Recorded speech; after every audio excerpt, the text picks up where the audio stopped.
eu suspender, mas vai ser suspender para abrir outra.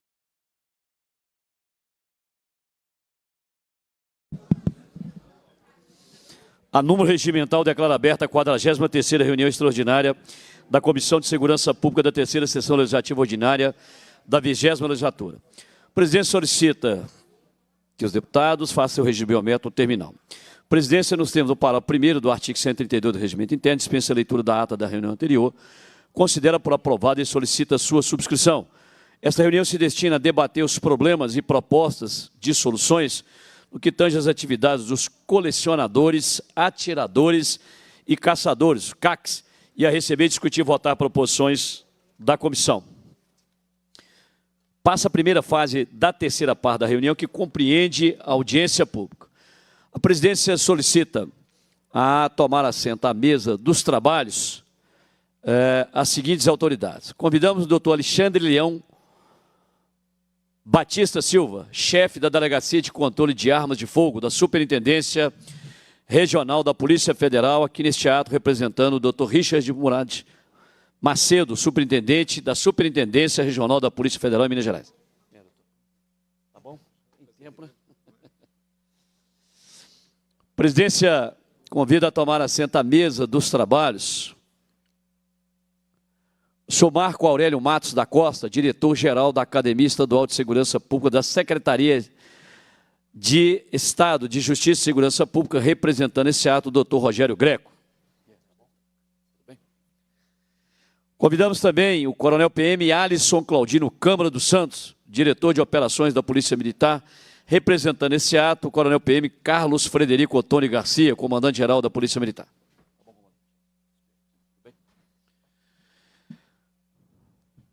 Convidamos o doutor Tiago de Lima Machado, delegado de Polícia Civil e chefe do Departamento de Investigações de Homicídios e Proteção à Pessoa, representando esse ato a doutora Letícia Batista Gambó de Reis.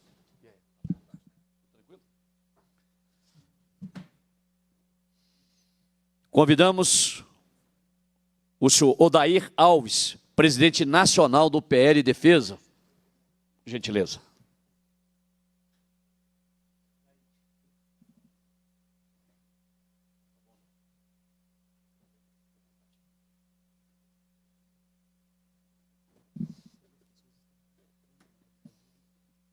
Qual delas?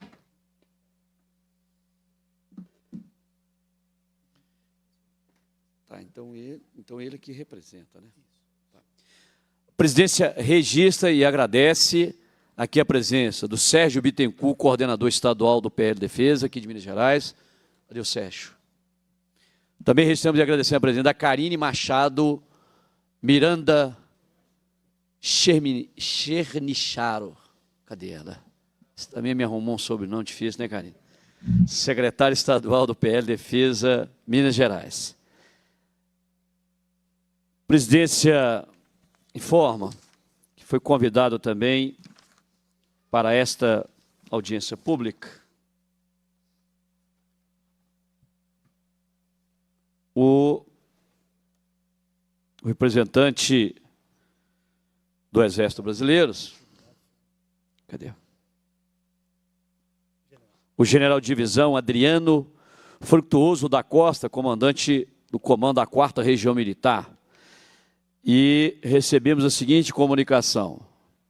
Incumbiu-me o senhor general de divisão Adriano Frutuoso da Costa, comandante da 4ª Região Militar, de agradecer o convite para a audiência pública, a realizar no dia 1º de dezembro de 2025, cujo objetivo é debater os problemas e propostas de soluções do que tange às atividades dos colecionadores, atiradores e caçadores dos CACs, mas em razão de atividades anteriormente previstas, estará em possibilidade de comparecer ao evento. Incumbiu-me ainda de desejar pleno sucesso na atividade e externar votos de elevada estima e distinta consideração ao excelentíssimo senhor deputado estadual Sargento Rodrigues. Incumbiu-me também, a título de conhecimento e com a finalidade de contribuir com o debate, de esclarecer que o decreto 11.615, de 21 de julho de 2023, estabeleceu a migração para a Polícia Federal das atribuições de autorização, controle e fiscalização de armas, munições e acessórios para caça excepcional, tiro esportivo e colecionadores, como também o porte de trânsito, que estão previstos no artigo 24 da Lei 10.826, de 22 de dezembro de 2003. Em consequência, desde 1º de julho de 2025, a Polícia Federal passou a ser responsável pelas competências relativas ao controle de armas, munições e atividades de CACs, caçadores, atiradores e colecionadores. Ricardo Luiz Loureiro Signorini, coronel PM, assessor de Relações Institucionais e Parlamentar da 4ª Região Militar. Presidência, gostaria de agradecer a presença de todas as autoridades, aqui de todos os convidados, que no momento adequado nós vamos nominar a todos, dizer da importância desse debate. É um assunto que diz respeito à comissão temática, diz respeito à segurança pública aqui no nosso Estado, e é um assunto que a gente precisa tratar dele com a devida atenção, com o devido zelo, até porque todas essas pessoas que desejam virar colecionador, atirador ou caçador esportivo, com certeza tem que se submeter a todo o crivo estatal, a todas as exigências estatais, porque são pessoas das diversas áreas de atividades, são pessoas que realmente merecem o nosso respeito, merece, acima de tudo, que a gente possa fazer esse debate, como diz aqui o próprio requerimento, com o intuito de debater e construir soluções, construir melhor segurança jurídica, mas também sermos aqui facilitadores através do diálogo, do debate e ouvindo as diversas sugestões, as diversas críticas que a gente tem em relação a determinados assuntos, a determinadas instituições, e também propor, porque a audiência pública ela é muito importante, não só quando você chega e faz a crítica, mas também quando você propõe algo que seja factível, e, obviamente, nós estamos lidando com todo o setor público, e o setor público tem que obedecer princípios da administração pública, e esses princípios têm que ser rigorosamente atendidos. Mas nem por isso a administração pública tem que ser aquela carimbadora do não.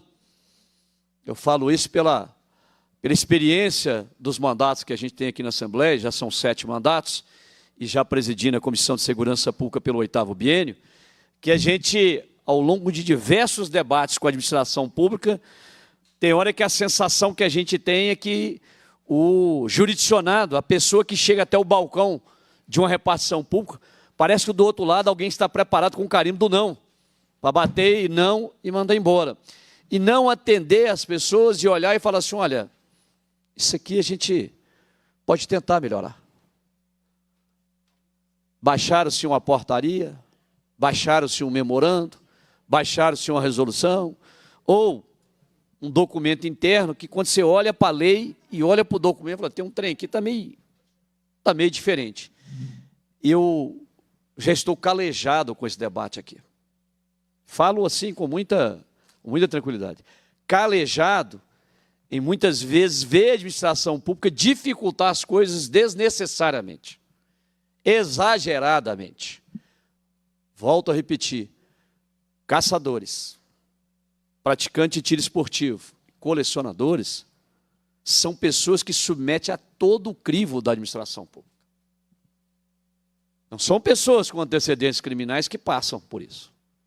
Não são pessoas que fugiu de submeter a um exame psicotécnico. Não são pessoas que fugiu para não se submeter às exigências que a lei determina, que o decreto determina. Muito pelo contrário, são pessoas que estão dispostas a fazer isso. E se estão dispostas a fazer isso, a gente também, do outro lado do balcão, a gente precisa encontrar as autoridades também facilitando, sendo facilitador. Eu não disse passar por cima da lei. Eu disse, a cada caso, a cada situação que chega no dia a dia, a gente aprende. Eu falo isso porque eu atendo, né? E muitas vezes eu sou obrigado a propor uma lei aqui na Assembleia, porque eu vejo que a administração pública está errando, E eu falo, não, vamos corrigir isso aqui. Bom, no âmbito do Estado, nós podemos apresentar. No âmbito federal, né, a gente faz as tratativas com os nossos colegas deputados federais e ali a gente já aponta, fala, olha, essa matéria precisa ser tratada, precisamos enrijecer a lei nesse sentido. Aqui nós precisamos flexibilizar um pouco, porque isso aqui criou um problema. Então a gente sabe da seriedade das instituições que aqui se encontram, mas acho que o debate é muito importante e é com um debate maduro, um debate propositivo, que a gente deseja trabalhar aqui nessa audiência pública. Só deixar claro aqui para as instituições que estão aqui representadas. Esse debate é um debate propositivo. Ninguém saiu de casa com o intuito de vir aqui, né, atacar instituições, muito pelo contrário. Vieram fazer sugestões e vieram apontar, falar, olha, aqui poderia melhorar, porque aqui está funcionando desse jeito, dessa maneira. E é isso. Faremos a leitura aqui do requerimento, para que a gente possa pedir a todos que aqui se encontram, a gente ficar aqui dentro do objeto do requerimento. O requerimento aprovado para essa audiência pública diz o seguinte: o deputado que subscreve requer de Vossa Excelência, nos termos do artigo 100 do Regimento Interno, seja realizada a audiência pública para debater os problemas e propostas de soluções no que tange às atividades dos colecionadores, atiradores e caçadores, os CACs, e para tanto requer que sejam convidadas as autoridades aqui já nominadas.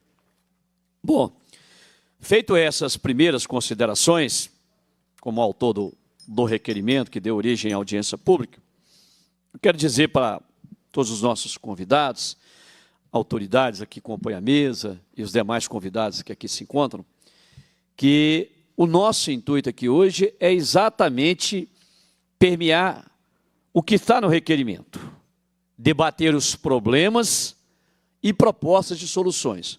Até porque, repito, todos que aqui se encontram querem a melhoria da administração pública, querem ver o Estado funcionando melhor, quer um Estado mais próximo, um Estado que realmente possa entender e compreender a vida do cidadão.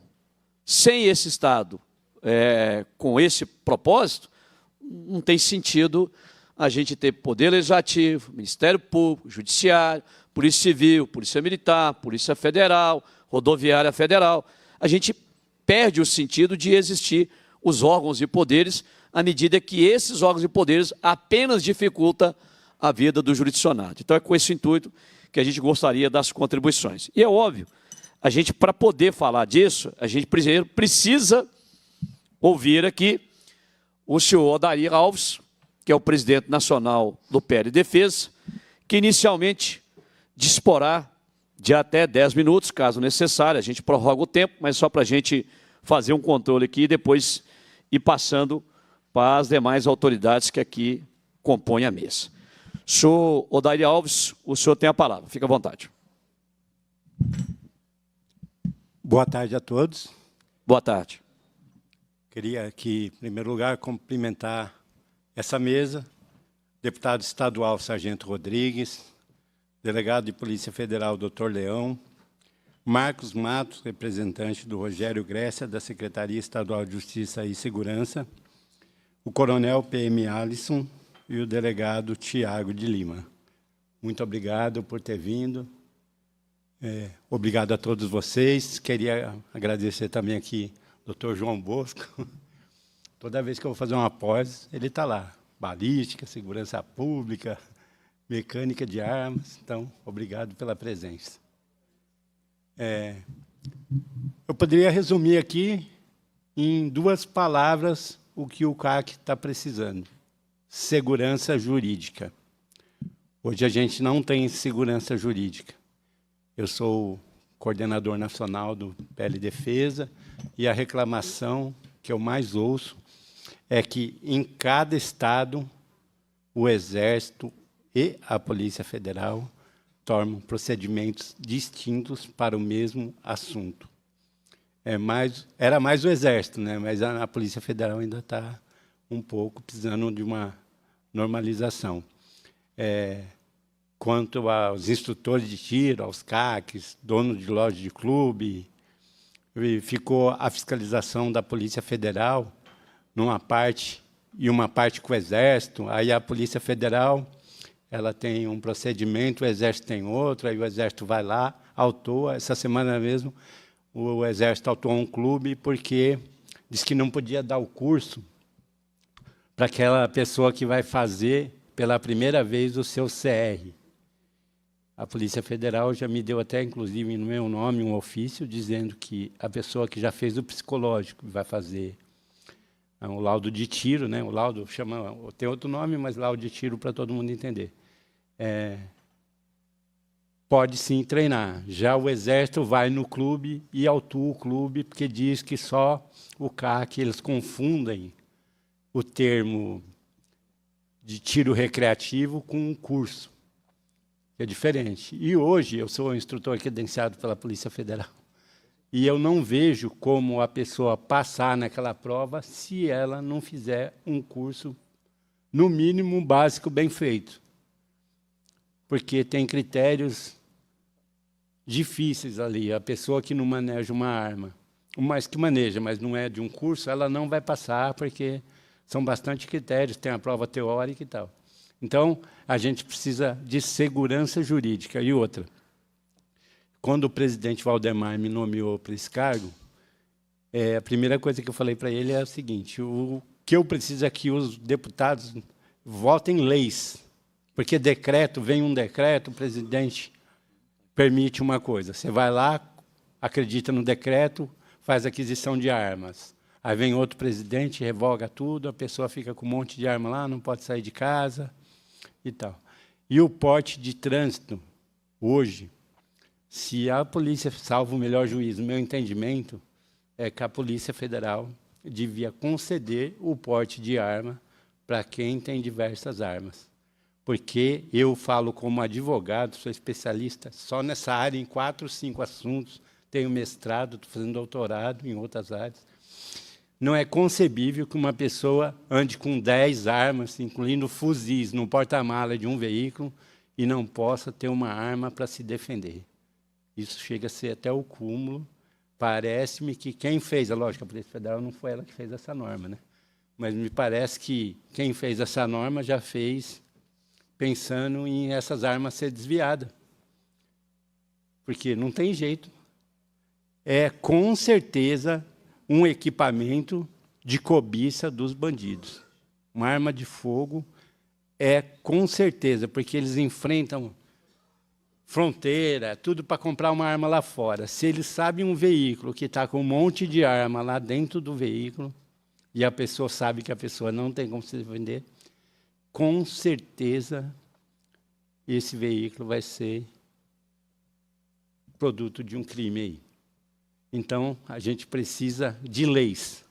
Precisa os deputados estaduais cobrar os federais fazer lei. E o que acontecia com as leis? Eu notei que muitas leis, projetos de leis que eles faziam, não chegavam em lugar nenhum. Por quê? Porque já nascia inconstitucional e ilegal. E aí que nasceu o PL Defesa. A gente, pelo menos lá em Brasília, a gente está cobrando os deputados, mas a gente também está oferecendo uma assessoria jurídica para os projetos de lei desse segmento. Porque, vou dar um exemplo aqui, a Carol Detone, ela fez um PL agora para a pessoa, o CAC, poder portar 2 armas curtas e uma arma longa, um fuzil. Isso nunca vai passar. Porque na DI 6119, já foi dito lá que só podia portar 2 armas policiais. Então, se já nasce... Aí a gente já adequou esse PL, já pôs uma arma curta só, permitida, para ter chance de passar, entendeu? Então, o PL Defesa está aí e a gente precisa do quê? Agora a gente precisa dos CACs. CACs, dono de loja de clube, que tragam as suas reivindicações para a gente poder cobrar lá, porque, por enquanto, a gente está cobrando aquilo que a gente acha que deve. Mas a gente precisa ouvir quem está lá na ponta, que é a pessoa que transporta, que participa de competição. Então, é isso que eu queria falar. Meu muito obrigado. Agradecemos o senhor Adair Alves. A presidência vai convidar a tomar assento à mesa dos trabalhos o Sérgio Bittencourt, coordenador estadual do PL Defesa Minas Gerais, e também a senhora Karine Machado Miranda Chernicharo, secretária estadual do PL Defesa Minas Gerais. Sérgio Bittencourt, por gentileza, ao tomar assento, Vossa Senhoria já inicia o uso da palavra, para também estar atrás da matéria. Fica à vontade aí, pode ficar à vontade.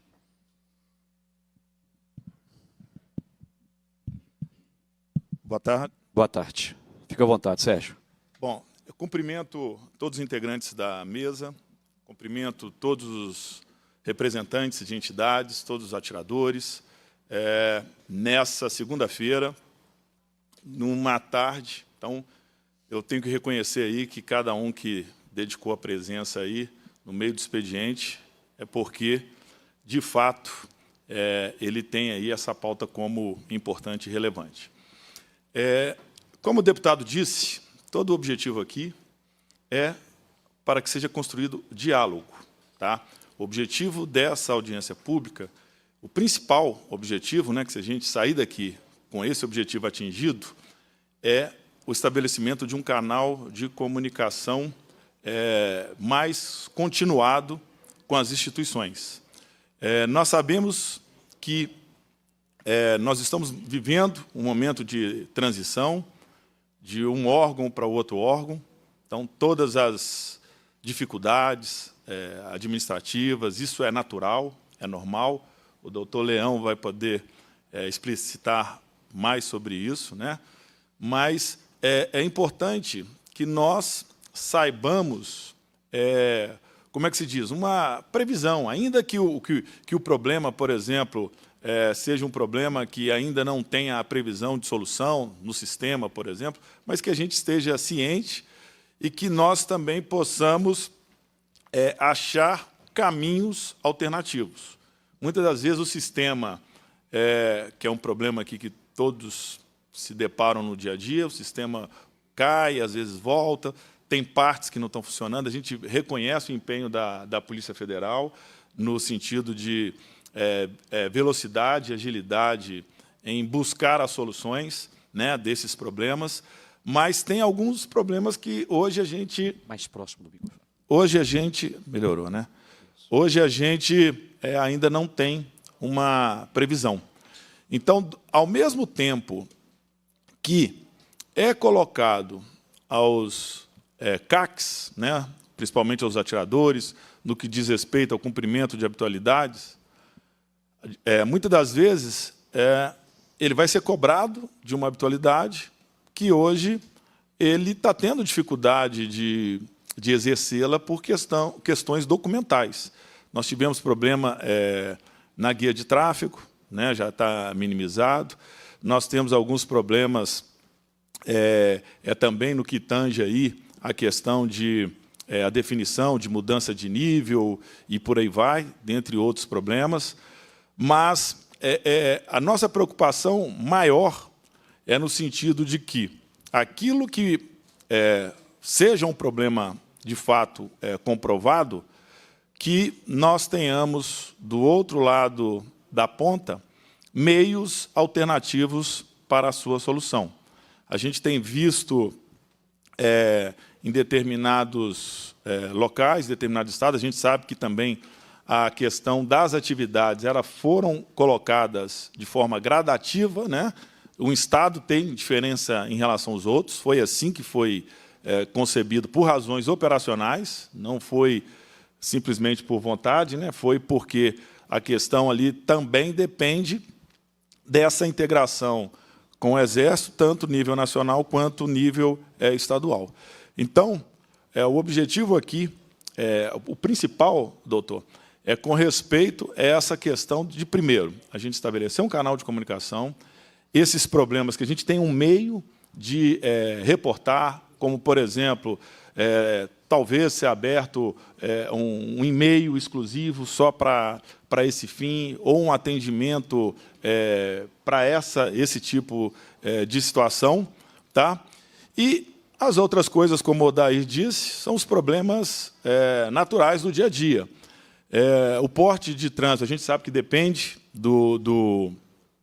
da questão da política de governo. Nós estamos hoje num governo desarmamentista, e as instituições, às vezes, têm as suas limitações, não é aquilo que o delegado ou quem esteja à frente, não é a vontade dele pessoal, mas sim aquilo que vem de cima, né? Nós temos, acima das portarias, das instruções normativas, nós temos um decreto. Mas tem parte que diz respeito à subjetividade. Como, por exemplo, hoje, nós temos ali pessoas com grandes acervos, nós temos pessoas que são proprietários de clube de tiro, de loja, que na hora, por exemplo, que ele está fechando ou abrindo o seu estabelecimento, tem estabelecimento que tem 1000 armas no cofre, ou até mais do que isso. E aqui em Minas, até pouco tempo atrás, era costume até, né, obviamente, levando em conta os requisitos legais, a legislação e tudo, mas as pessoas que se enquadravam nessa situação de ser proprietário de clube de tiro, ser instrutor de armamento e tiro credenciado e também donos de loja, não é pela personificação, mas pela necessidade. Se tem alguém que um dos que mais precisa de ter o porte de arma hoje, são essas pessoas que lidam nessa situação. E aí eu trago um exemplo para a Polícia Federal, por exemplo. Ela, no que tange as atividades, por exemplo, da segurança privada, salvo engano, acho que era IN 23, deve ter sofrido atualizações, mas ela constava muito antes dessa atribuição de passar os CACs para o Exército, ela colocava para os dirigentes, os sócios de empresa de segurança privada, que compreende também os cursos de formação de vigilantes. Então, assim, a gente solicita também que, nesse aspecto, que possa ser dado igual tratamento no que tange essa questão. Porque as funções, por exemplo, de um clube de tiro, até mesmo de uma empresa de segurança, se for comparar, o tipo de armamento que se tem no tiro desportivo é armamento que, inclusive, é proibido para a segurança privada. Então, nós estamos falando ali de instituições, de pessoas, de lojas, que podem ter em seu estoque até mesmo armas que essas empresas, por exemplo, não podem ter. Então, assim, esses são alguns pontos só que gostaria de tratar. Nós vamos abrir aqui a oportunidade, mas se a gente for tratar também cada caso concreto, nós vamos sair daqui amanhã. Então, por isso que eu coloco de uma forma assim, mais generalista, lembrando, a principal necessidade nossa é o estabelecimento de um canal de comunicação para a solução desses eventuais problemas, dessas eventuais inconsistências do sistema. Obrigado. Agradecemos as intervenções do Sérgio Bittencourt. Antes de passar a palavra para a Karine, vamos convidar o doutor Flávio César de Almeida Santos, promotor de justiça aqui da comarca de Ribeirão das Neves. Doutor Flávio, por gentileza, compor a mesa conosco. Depois da Karine, a gente passa a palavra ao senhor, fazer uso da palavra. Presidência passa a palavra à senhora Karine Machado Miranda Chernicharo, do secretário estadual do PL Defesa. Boa tarde a todos. Boa tarde. A todas as autoridades. Nós estamos imensamente felizes por vocês terem comparecido, porque nós estamos aqui buscando soluções, e eu acredito que vocês, nos ouvindo, nós vamos alcançar para que a gente possa caminhar aí com um trabalho eficiente, né? Não somente as instituições, as pessoas físicas que dependem, mas também os respectivos órgãos. Eu gostaria de elencar aqui, eu já atuo no ramo há 8 anos, eu trabalho com processo todos os dias, então eu estou bem consciente das falhas que têm ocorrido. A gente entende que isso não é responsabilidade de nenhum dos senhores. A gente entende que vocês estão aqui para cumprir a função de vocês da melhor forma, mas que vocês também dependem, né, de sistemas, vocês dependem de recursos, e que isso daí não é necessariamente algo que vocês tenham controle. Eu gostaria de estar falando junto às instituições, né, na pessoa do delegado Leão, também do comandante da Polícia Militar, que tem algo que tem me preocupado muito, né, ainda mais na questão das abordagens, e vocês vão entender os motivos, né, porque, diante dos problemas que nós estamos enfrentando no sistema, a documentação está saindo de forma com que, em uma possível abordagem, o cidadão de bem, com o POP que nós temos hoje, né, o procedimento operacional padrão de abordagem, a qual eu tive a honra, em 2021, de estar sugerindo ao comando da Polícia Militar, junto ao então deputado estadual Coronel Sandro, instruindo para que na abordagem ocorresse da melhor forma, né? Claro, a gente levou lá apenas conselhos, né? Mas nós caminhamos muito bem em 2021 com a instituição, com o comando da Polícia Militar, e eu vejo que hoje a gente está enfrentando aí uma instabilidade quanto à questão de informações, né, a questão de várias coisas que houve as mudanças, a gente entende que teve as mudanças, né, foram vários decretos que foram alterados, nós entendemos que tem que ter um tempo para que essas mudanças realmente sejam eficientes, mas a gente entende que a abordagem não para e que também os atiradores, os caçadores, colecionadores, eles têm que cumprir a habitualidade e eles têm que cumprir ali a norma vigente. Eu pontuei aqui, delegado Leão, alguns pontos importantes. É claro que, depois, se precisar de revisar, eu falo novamente. Instabilidade do sistema, quedas frequentes durante o preenchimento de formulários, lentidão ao carregar dados pessoais ou de armas, erros que obrigam o usuário a reiniciar todo o processo, emissão de documentos com falhas. E este é o meu ponto principal que eu falo aqui. O que tem acontecido? Documentos emitidos com erros que prejudicam a fiscalização e geram insegurança jurídica. CR, certificado de registro, saindo sem o QR Code. Depois o comandante poderá falar conosco se, dentro do POP, eles exigem que seja feito a consulta ao agente fiscalizador quando aborda, se ele tem que ver o QR Code, se ele tem que constar no documento, uma vez que estão sendo emitidos sem esse QR Code, foram emitidos alguns, né, não posso dimensionar quantos, mas em Minas foram emitidos.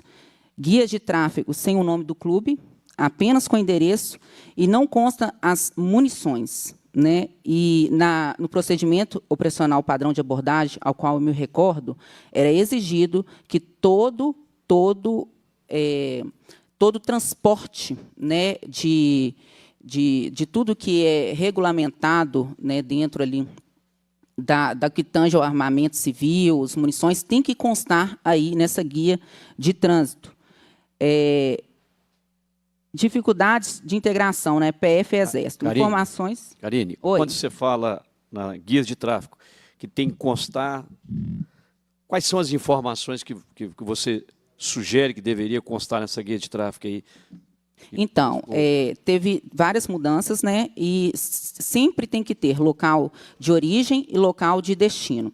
Quando nós colocamos local de destino, que seria o clube de tiro, sai apenas os dados como rua, como avenida, como número, mas não consta o nome da entidade em si, não aparece.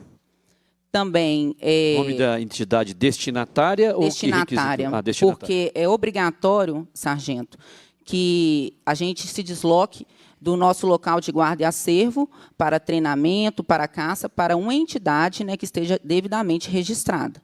Então, quando nós não temos esses dados, até para uma autoridade competente, né, tanto a Polícia Civil, Polícia Militar, quem estiver fazendo a abordagem, o agente, se ele ver ali através do POP, que deveria ter e não consta, ele pode entender que aquele documento não é um documento dentro da lei.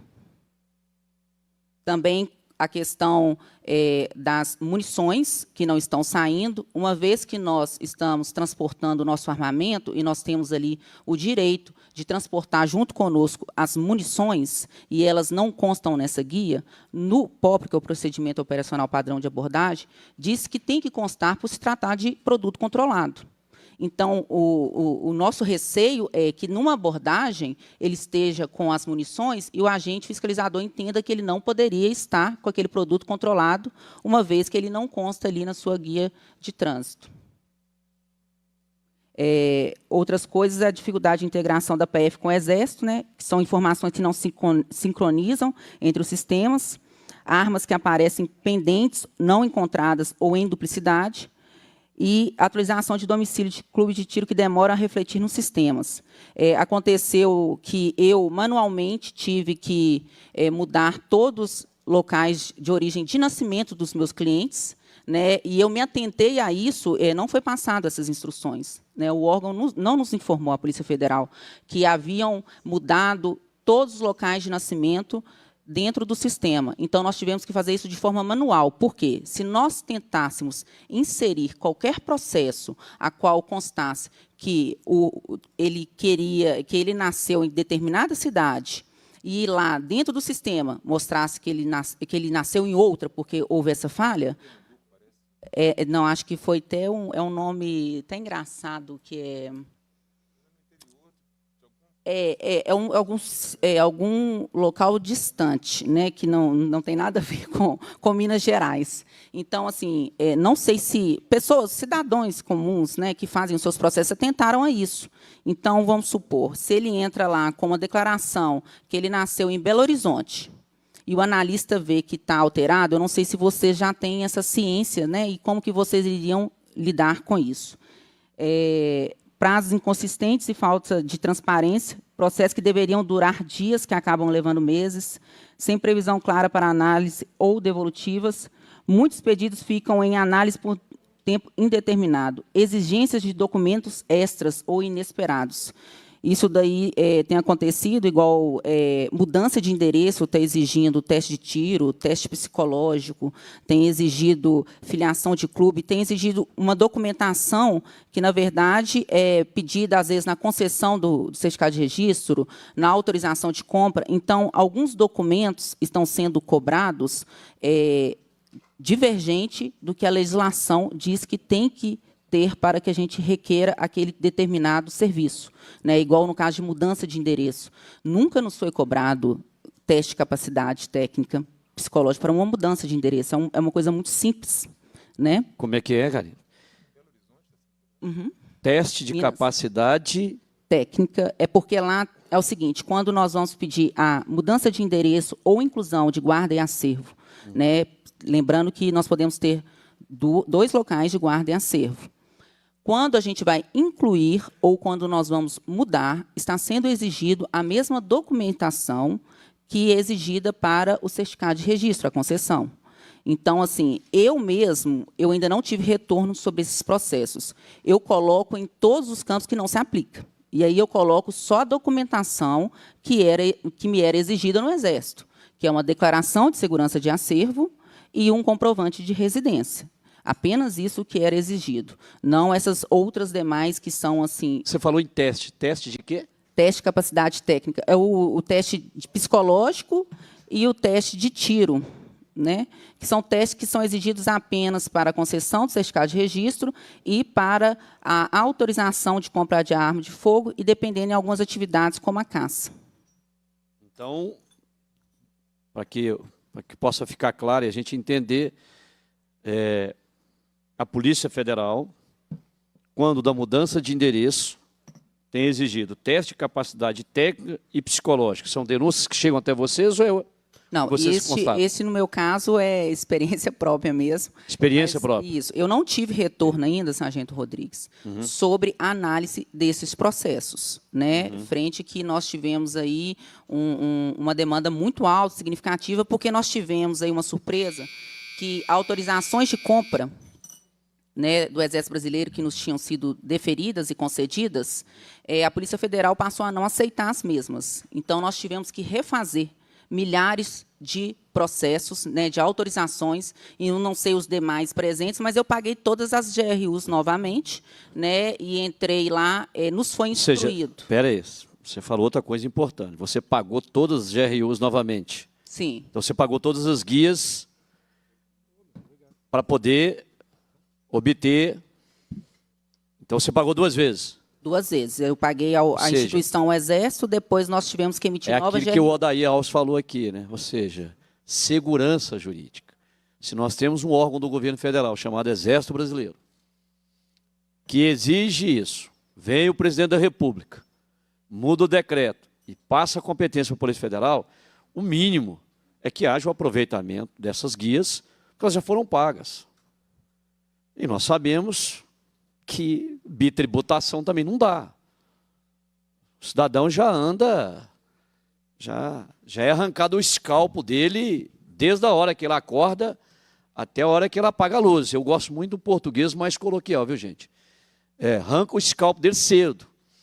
E aí não é razoável. Nós até colocamos isso aqui no texto da Constituição do Estado. Entre os princípios da administração pública, nós colocamos a razoabilidade. Porque isso não é razoável para você que está à frente da administração. É disso que eu falava no início, em que, pese eu não tinha ouvido o exemplo diário, prático, eu estava falando desse assunto, mas só que de forma genérica. Né? Quando a gente fala do carimbo do não, quer dizer, eu já paguei a guia. Vou pagar de novo? Tem que pagar de novo. Volta. Então, essas coisas eu tenho certeza que com um pouco de atenção e um pouco mais de zelo com o cidadão, com o pagador de imposto, os órgãos da administração pública conseguem solucionar. Por gentileza, continua a sua fala. Sargento, o que acontece? No meu caso, eu não cobrei nenhum cliente meu, eu arquei com o prejuízo, e como vários colegas aqui, eu acredito que tem diversos, né, que emitiram essa autorização, que foi deferida pelo Exército. O próximo passo era a gente emitir o certificado de registro da arma de fogo, que é o CRAF, né? Então, seria a segunda etapa do apostilamento dessa arma, e, para nossa surpresa, não... A superintendência nos informou, né, não de Minas, no caso, a Polícia Federal, ela soltou um comunicado nacional que o sistema novo, o SINARM-CAC, não iria reconhecer essas autorizações do Exército Brasileiro, e que nós deveríamos solicitar uma nova dentro do SINARM-CAC, só que a gente não precisaria colocar toda a documentação necessária para essa autorização. Apenas colocar a autorização já deferida, mas não nos foi isento a GRU. Nós tivemos que pagar novamente. Ainda também não tenho nenhum retorno sobre todos os processos de autorizações que eu entrei. Nenhum ainda foi deferido, então nós estamos aguardando. Alguns até com mais de 2 meses, né, para processos que já tinham ocorrido o deferimento. Tá? Importante lembrar. O Exército. Sim. Lembrando que essas armas, quando a autorização de compra ela já é deferida, é passível que a pessoa vá até a loja e emita a nota fiscal. Então, a loja... Ele compra a arma, ela emite a nota fiscal, então tem milhares de armas paradas nas lojas, porque essas autorizações não foram aceitas. Ainda tem esta questão, né? E a gente está aguardando aí o prazo, né? Eu tenho a autorização com 2 meses que foi inserida no sistema, que ainda nós não tivemos retorno. Que nós refizemos essa autorização, na verdade, ela já estava deferida, né? Nós só incluímos ela dentro do sistema SINARM-CAC. Então, esse também é um dos pontos muito importantes que nós temos que trazer aqui, por conta que eu acredito que grande parte aqui teve, né, esse mesmo problema, e quem também tem loja quer, né, porque também não pode ficar com essa arma no cofre, né, é perigoso também, né, e estão ficando no cofre, porque já foi emitida a nota fiscal. Né. A falta do suporte técnico, igual o Sérgio falou, seria muito importante para nós, delegado, que nós tivéssemos um canal apenas para tratar esse tipo de problema, porque hoje nós temos apenas um e-mail à Polícia Federal. E eu imagino que está congestionado, porque, como está tendo falhas nos acessos de quem quer emitir uma guia, quer fazer uma autorização, está todo mundo canalizando para um mesmo lugar. Então, muitos procedimentos, inclusive, igual dessas guias, nos foi orientado que as guias que saíram sem o destino correto, que saiu sem a munição, fosse enviado via e-mail para que a própria Polícia Federal fizesse essa alteração através de e-mail. Só que tudo está canalizando para o mesmo endereço de e-mail. Então, eu imagino que, se vocês tivessem mais um meio de canal, até de informação, seja através de redes sociais, que eu já vi que tem outros estados que estão fazendo isso, igual o Rio de Janeiro, ele está sendo um exemplo nessa questão de informação. Por quê? Nós que somos da área, a gente não vai acumular o e-mail da Polícia Federal. A gente, às vezes, vai presencialmente, a gente entende ali que precisa de ter uma demanda maior para enviar para vocês, mas um cidadão comum, ele vai mandar, e ele vai mandar diversas vezes. Agora, se tiver uma rede social que mostra que existe aquela falha e que designa ele para um setor que vai conseguir sanar aquele problema, seja uma dúvida, seja, às vezes, uma falha do sistema, o que seja, ou até uma correção de um documento que já foi emitido, talvez vai facilitar para vocês, né, como instituição, receber a demanda e filtrar e passar para os respectivos setores, e também vai desafogar mesmo, né, para que a gente consiga ter mais eficiência dentro de todas essas mudanças que ocorreram. Processo de renovação é uma coisa que também está, acho que, tirando o sono de muitas pessoas, né? Ainda bem que o CR manteve a validade, né? Mas nós vamos ter que renovar as autorizações.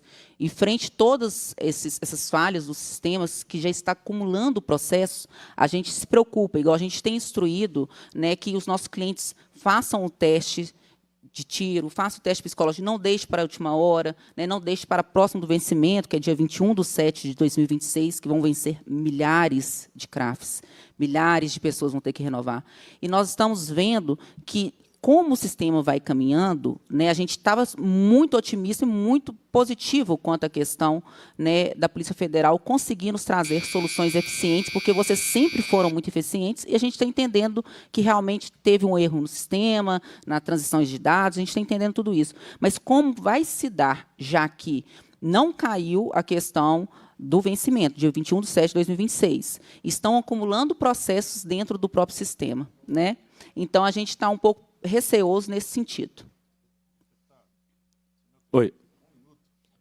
Zé, espera aí. Tá, passo a palavra ao Sérgio Bittencourt para complementar aqui as informações. O senhor tem a palavra. É muito breve, será muito breve.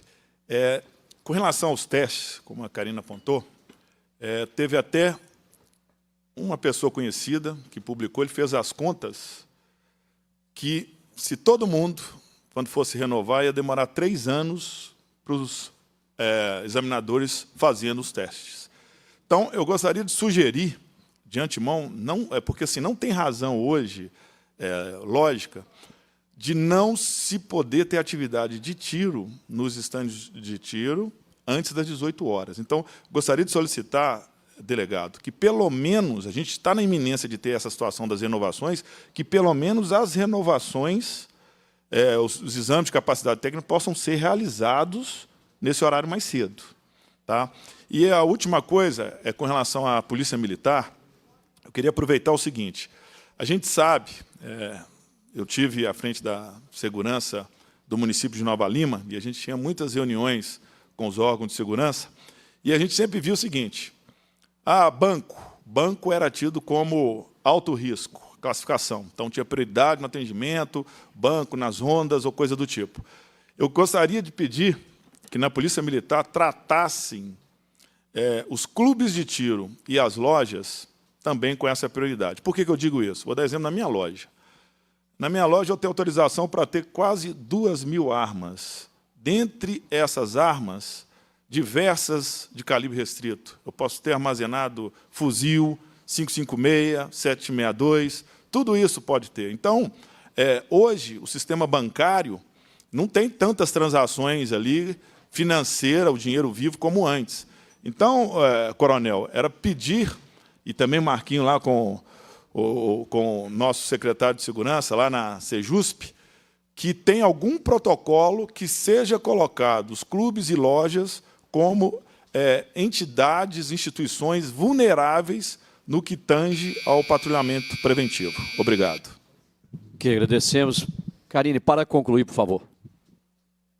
Então, sargento, eu acho que eu elenquei aqui alguns dos problemas que nós temos, né? Tentei ser direta em alguns pontos, porque eu acho que são os principais. eu até tive uma descoberta hoje que foi muito, assim, para mim foi uma coisa até que me surpreendeu, que é um sistema, um painel oficial, né, da Polícia Federal, que eu acredito que o próprio delegado deve mencionar, que é sobre a área Business Intelligence da Polícia Federal, que mostra automaticamente o número de atiradores esportivos, colecionadores e caçadores, por estado, por ano. Você entra lá, é muito eficiente. Então, você me surpreendeu por quê? Porque uma coisa que é mais simples ainda, que é o Sinarme CAC, eu não vi esse tipo de eficiência. Então, é uma coisa até positiva que a gente espera que seja do mesmo nível, sabe? E, assim, vendo que vocês conseguem ter esse controle dentro desse sistema, é justamente trazer para nós a solução até do canal de atendimento, delegado, que eu acho que hoje é o mais importante, que nós que somos do setor, eu não represento uma pessoa, eu represento milhares. Então, quando eu gostaria de trazer para, né, a instituição algo muito bem direcionado e que a gente consiga trabalhar com eficiência, sabe? Ambos os lados. Então, assim, basicamente é isso. Eu acredito que as outras entidades, as outras pessoas vão trazer também alguns pontos, e eu já fico agradecida pela presença de todos vocês. Tá bom? Agradecemos as intervenções da Karina Machado, muito importantes, viu, Karina? Você jogou luz aqui em muitas coisas, e eu observei que exatamente em coisas aqui que não precisamos de novas leis, não. Precisamos de decisões administrativas, né, do Exército, da Polícia Federal, da própria Polícia Militar. Vamos passar a palavra agora ao doutor Flávio César de Almeida Santos, promotor de Justiça da Comarca de Bento das Neves. Doutor Flávio, o senhor tem a palavra. Excelentíssimo senhor, deputado Sargento Rodrigues, recebo os meus cumprimentos, e na pessoa de quem cumprimento a todos. Aproveito para dizer, sem medo, excelência, ou até com um pouco dele, de me solidarizar ao senhor, a vossa excelência, pelo que passa, inclusive, noticiado no dia de hoje. Aí, aliás, tem muito a ver com o que a gente conversa aqui nessa comissão, porque o grande problema nosso são leis que não são cumpridas, são normas que não são cumpridas, é a Constituição que é cumprida de forma enviesada, submetendo pessoas boas a constrangimentos ilegais, na minha concepção. E, aliás, a dificuldade é justamente essa. O que eu vejo, muitas vezes, nesse meio, e tenho a facilidade de encarar todas essas facetas, porque, além de trabalhar na Justiça, como promotor há 26 anos, 25 anos, sempre no Tribunal do Júri, tendo contato direto com a população, eu também participo dos clubes de tiro, dos treinos, participo das atividades policiais, sou casado com uma delegada de polícia e sei bem o que se passa e a preocupação que há no meio policial, e eu vejo que há sempre uma situação que deixa a todos muito preocupados, que é, por um lado, uma leniência, talvez por empatia, ao porte de drogas, e um recrudescimento ou um rigor excessivo, absurdo, talvez por ignorância, com relação ao porte de armas. E digo isso, senhor representante do PL Defesa, porque, quando o senhor fala de lei, que a gente precisa de normas, existe na norma, no decreto, na norma do Estatuto, desde 2003, o porte de trânsito, por exemplo. Ele não é transporte, é porte de trânsito. E ele vem desfigurado nos regulamentos. Existe porte de trânsito previsto no artigo 6º a todas as pessoas vinculadas às instituições que demandam a arma de fogo no tiro esportivo, por exemplo. Está expressamente determinado na norma. E eu não vejo absolutamente, nesses anos todos, nenhum porte com base nesse artigo. A gente precisa ter isso como segurança. E o interessante, e aí vem essa pequena contribuição que eu acho que eu posso dar aqui, é que eu reli aqui rapidamente, e por isso fiquei até um pouco apreensivo na possibilidade de poder dizer um pouco, que eu publiquei um artigo há 5 anos e meio, foi dia 10 de junho de 2020, no Observatório da Justiça Militar aqui do Estado de Minas Gerais. Quando eu falava sobre os colecionadores, atiradores e caçadores e os crimes da Lei 10.826.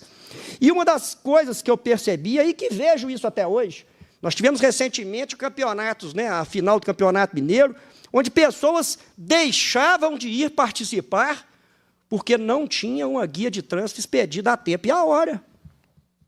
E eu digo aos senhores, essa pessoa, ela se passa ali, ela se transforma num marginal, num criminoso, porque transportou a sua arma sem a guia de trânsito num campeonato que ela é inscrita e participa há anos.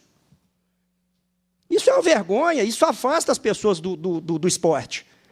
Afasta, absolutamente. E aí é que vem o grande medo, porque as pessoas elas passam a ter um receio, não é do problema em si, como todos têm alertado aqui, de algumas irregularidades, algumas formalidades, algumas dificuldades, mas as pessoas têm medo de serem presas, constrangidas, levadas à delegacia de polícia, colocado o seu nome como uma pessoa inidônea, tirado o seu CR e afastado do ambiente de tiro onde ele está acostumado, como várias gerações da sua própria família, por exemplo. Então, o grande medo era esse, quando fiz nesse artigo na Justiça Militar, onde eu mostrava, senhor deputado, um fluxo absolutamente simples, de uma condução da Polícia Militar, de uma condução de delegados de polícia. Faço meia-culpa, o Ministério Público ignorante, que mal sabe sobre a lei de armas, e deixa, muitas vezes, de fazer análises do tipo penal, das teorias do crime, que tanto a gente estuda para passar num dos concursos mais difíceis e reconhecidos, e deixam de fazer o que tem que ser feito. Nesse fluxo, eu mostro de uma maneira simples, em 4 situações, onde a gente pode fazer um caminho, e casa com o que o Bittencourt disse no começo, de um canal direto.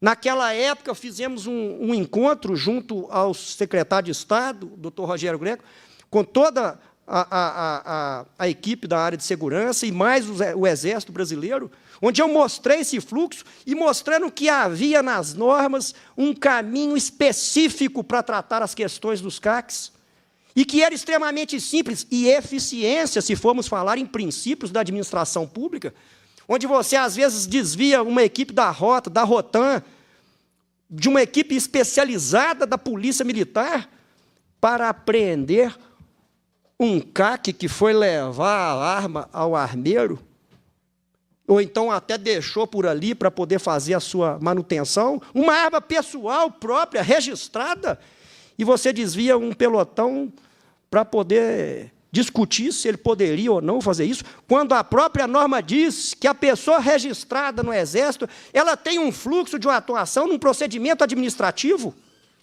e ela pode mostrar isso. Se eles imaginam, por exemplo, o caso que eu cito aqui, dos clubes de tiro, uma pessoa que está participando de um campeonato, e ela, às vezes, é flagrada ali sem a GT, última etapa do campeonato, porque a GT não ficou pronta, mesmo sendo pedida a tempo e a modo. E aí essa pessoa ela é extirpada do campeonato, ela é alijada do seu convívio, ela é afastada, ela perde a sua idoneidade. Isso não poderia ser feito um registro encaminhado ao Exército, e lá no Exército, através do procedimento administrativo, fazer a verificação. Espera aí, esse rapaz possui o registro? Possui, está aqui. Ele possui o CR direitinho? Possui, está aqui.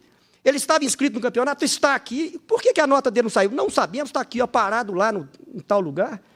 Ele tinha razão, e isso é arquivado. Agora, ir preso, processado, levado a uma delegacia de polícia, a feitura de fianças formulárias, e a NPP formulárias também, mais uma vez, meia-culpa do Ministério Público. E eu falo isso com muita tristeza, porque não é por falta de aviso e por falta de auxílio aos promotores de justiça. E aproveito a oportunidade para dizer que eu falo em meu nome, não do Ministério Público. Mas é um ressentimento que tenho, porque eu vivo isso. Eu experimento isso. E esse fluxo otimizado, e por isso, numa proposta, né, numa conversa propositiva, como Vossa Excelência disse, eu revivo o meu artigo e coloco à disposição dos senhores para que revejam. Porque eu arrisco a dizer, sem nenhum medo agora, de que eu consigo resolver nesse fluxo todos os casos que Vossas Excelências apresentarem. Todos, do país inteiro. Qualquer caso que aconteceu, eu resolvo nesse fluxo de uma maneira otimizada, eficiente, inteligente, dentro do direito penal, dentro do processo penal, dentro das regras, das normas, da Constituição e de todos os princípios. E o desafio, eu lanço um repto aí a quem falar que não. A minha proposta, senhor deputado, é essa. Eu revivo esse procedimento, que ele abarca aquilo que eu acho que a população mais quer, principalmente os vinculados e as famílias dos CACs, que é exatamente o que o senhor disse, a segurança. Precisa ter segurança. As pessoas não fogem dos problemas, os CACs não fogem de problemas. Aliás, eles nos enfrentam há vários anos e por vários meses, às vezes, para obter um revolvinho de 5 tiros de 395 gramas. E ele enfrenta, ele faz. Ele vai quantas vezes for necessário, ele faz quantos testes quiser. Mas não é isso que o preocupa, e não é isso que preocupa, e não é isso que afasta a sociedade de nós, servidores públicos. O que afasta eles da gente é justamente essa atuação nossa ignorante, absurdamente desleal, absurdamente ilegal, contra a norma, contra a regra, contra os princípios de direito, os princípios da administração pública, da eficiência, por exemplo, e causa, evidentemente, um malbaratamento do dinheiro público, que também vai contra o que a gente pensa. Eu me coloco à disposição de todos, me coloco à disposição do senhor também, senhor deputado, para qualquer esclarecimento.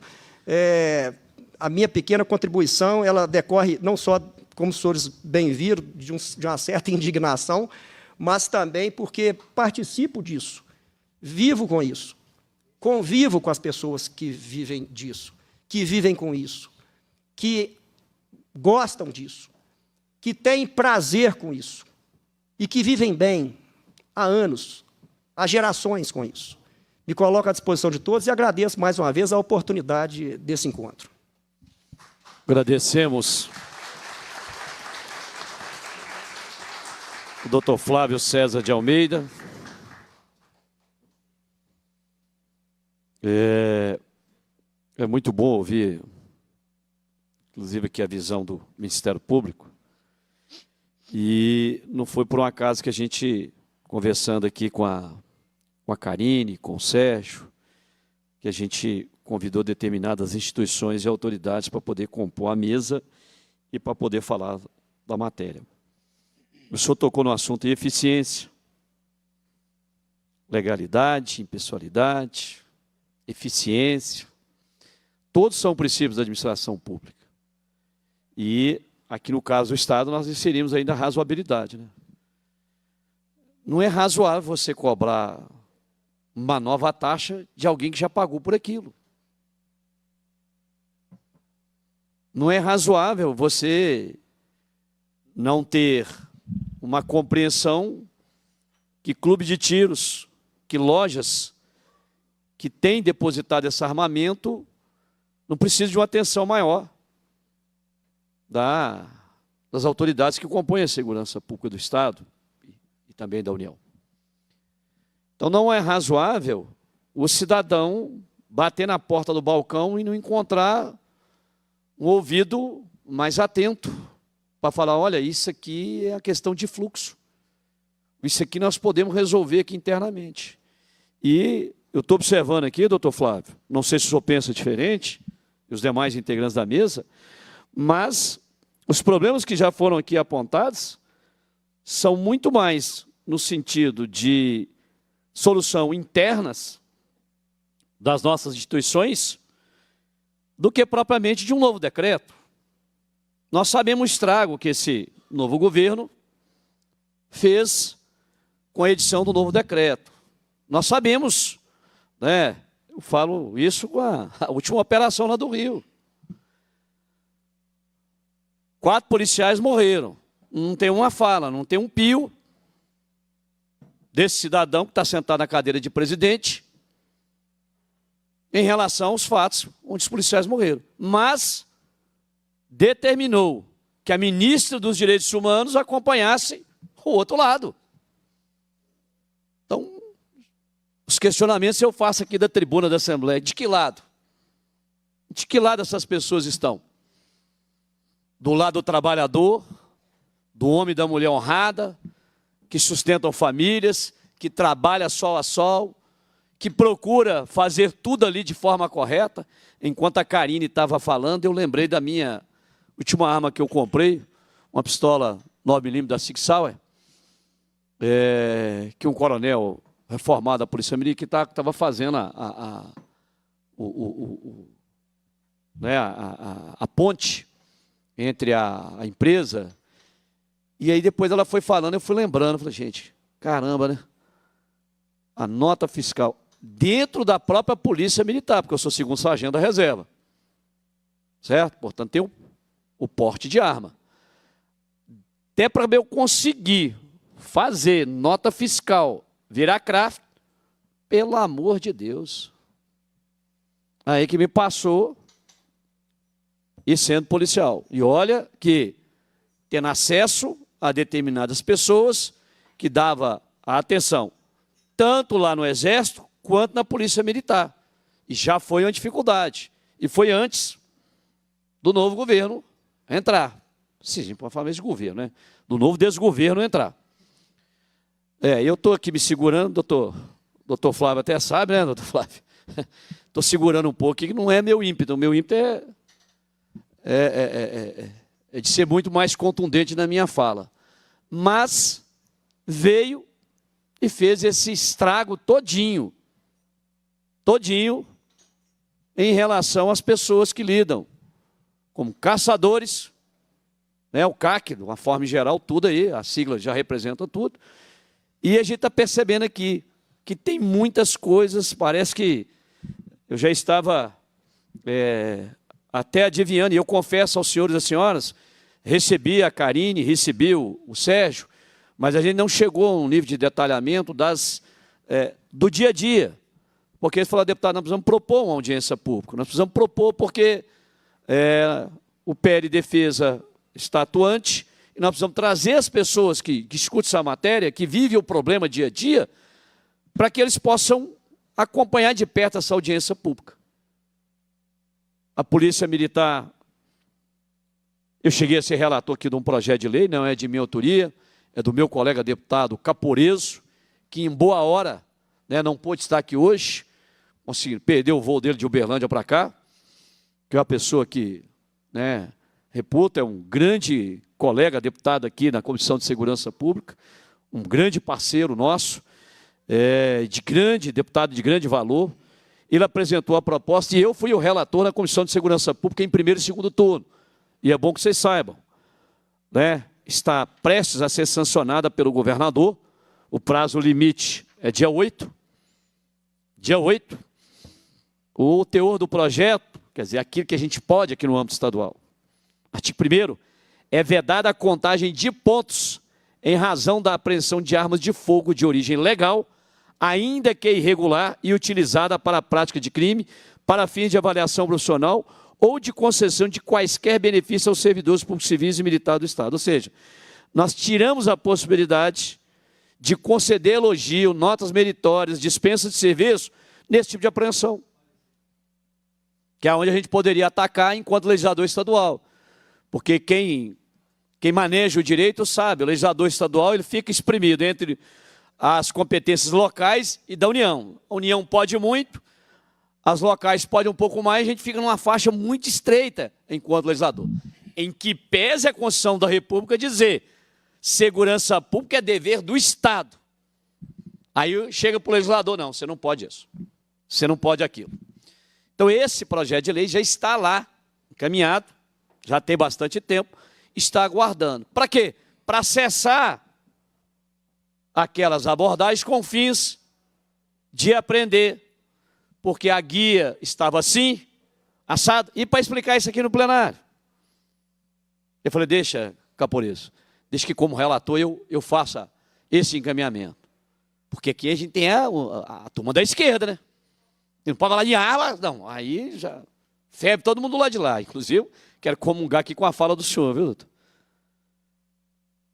Quando o senhor falou das drogas, a droga pode. Ontem o carnaval, doutor, eu vi uma matéria, não sei em qual jornal de grande circulação, que as defensoras públicas do Estado de São Paulo, que a Defensoria Pública agora só serve para uma coisa, só para militância de esquerda. Como fizeram lá na DPF das favelas e tantas outras mais. Do 8 de janeiro, a gente não viu a Defensoria Pública da União atuar assim firme, não. Não vimos, não. Até num coquetel que eu estava O cidadão me apresentou como defensor público da União, eu cheguei nele na hora, falei, e aí? Né? E aí? Então, o que acontece? As defensoras públicas do Estado de São Paulo, não sei se só lembra, não queria o reconhecimento facial. Entrou com a ação para proibir o reconhecimento facial.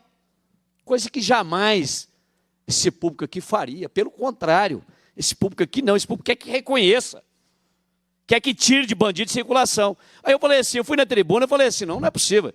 Será que elas não querem ser flagradas fumando um baseado? É isso? Deve ser, né?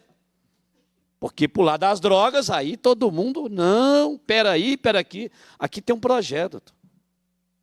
Que eu estou segurando ele na comissão, eu segurei ele bravamente lá na comissão, sabe para quê? E estava permitindo até o plantio de pessoa física, de cannabis sativa. Não, trem assim, vocês acham que é só vocês que passam raiva, né? Vai achando que é só vocês que passam raiva. Senta aqui e vem ser deputado de direita, aí vocês vão entender. É porque vocês não sabem que eu passei aqui 4 anos com o governo Pimentel. Investigado na Operação Acrônimo, né? Vocês não sabem. Eu sei que eu passei aqui, porque até então, né, não tinha surgido a grande liderança do Bolsonaro no período 2015-2018. Ela só eclodiu no país afora a partir de 2018. Vocês não têm noção tanto de raiva que eu passei aqui, praticamente, eu e meu amigo ali, ó, que eu registro a presença, o deputado Antônio Carlos Arantes, aqui também, que está aqui ao meu lado. Passando raiva demais, né, Arantes? Não foi pouca não, né? Arantes, estou falando aqui da raiva que nós passamos aqui de 2015 e 2018. O quanto que nós tivemos que enfrentar aqui naquele período sombrio. Então, nós já passamos por isso aqui no Estado e agora estamos vivendo a nível nacional. Então, esse projeto de lei, eu fui o relator dele aqui na Comissão de Segurança Pública, primeiro e segundo turno, porque na hora que eu bati o olho na proposta, falei, não, isso aqui é justo. Porque quando eu estava na rua combatendo o crime, porque eu comandei viatura Rotan aqui, de 88 a 93, eu jamais apreendi uma arma de fogo de uma pessoa de bem. Jamais.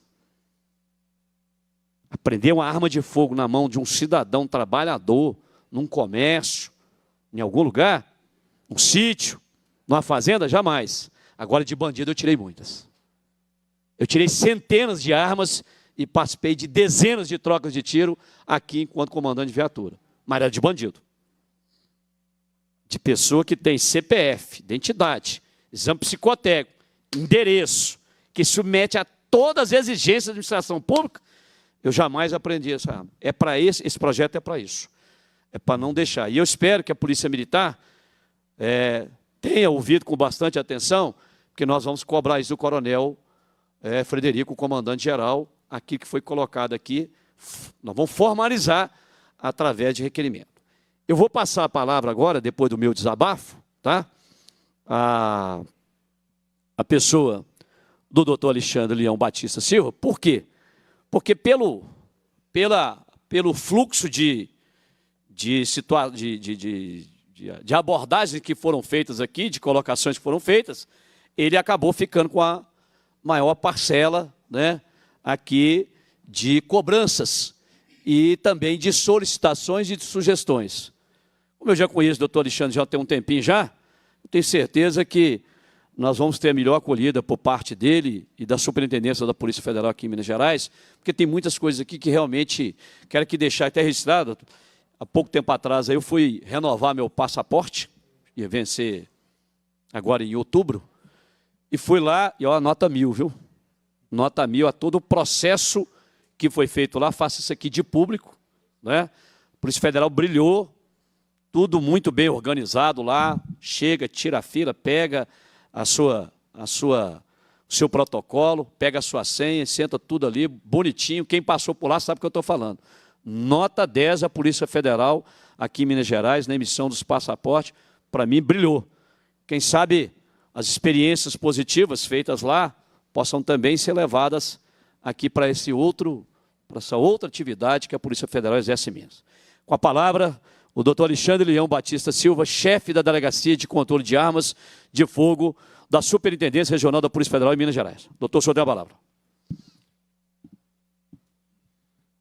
Boa tarde a todos. Boa tarde. Boa tarde, senhor deputado Sargento Rodrigues, a pessoa de quem eu cumprimento todas as demais autoridades, os demais companheiros aqui da mesa.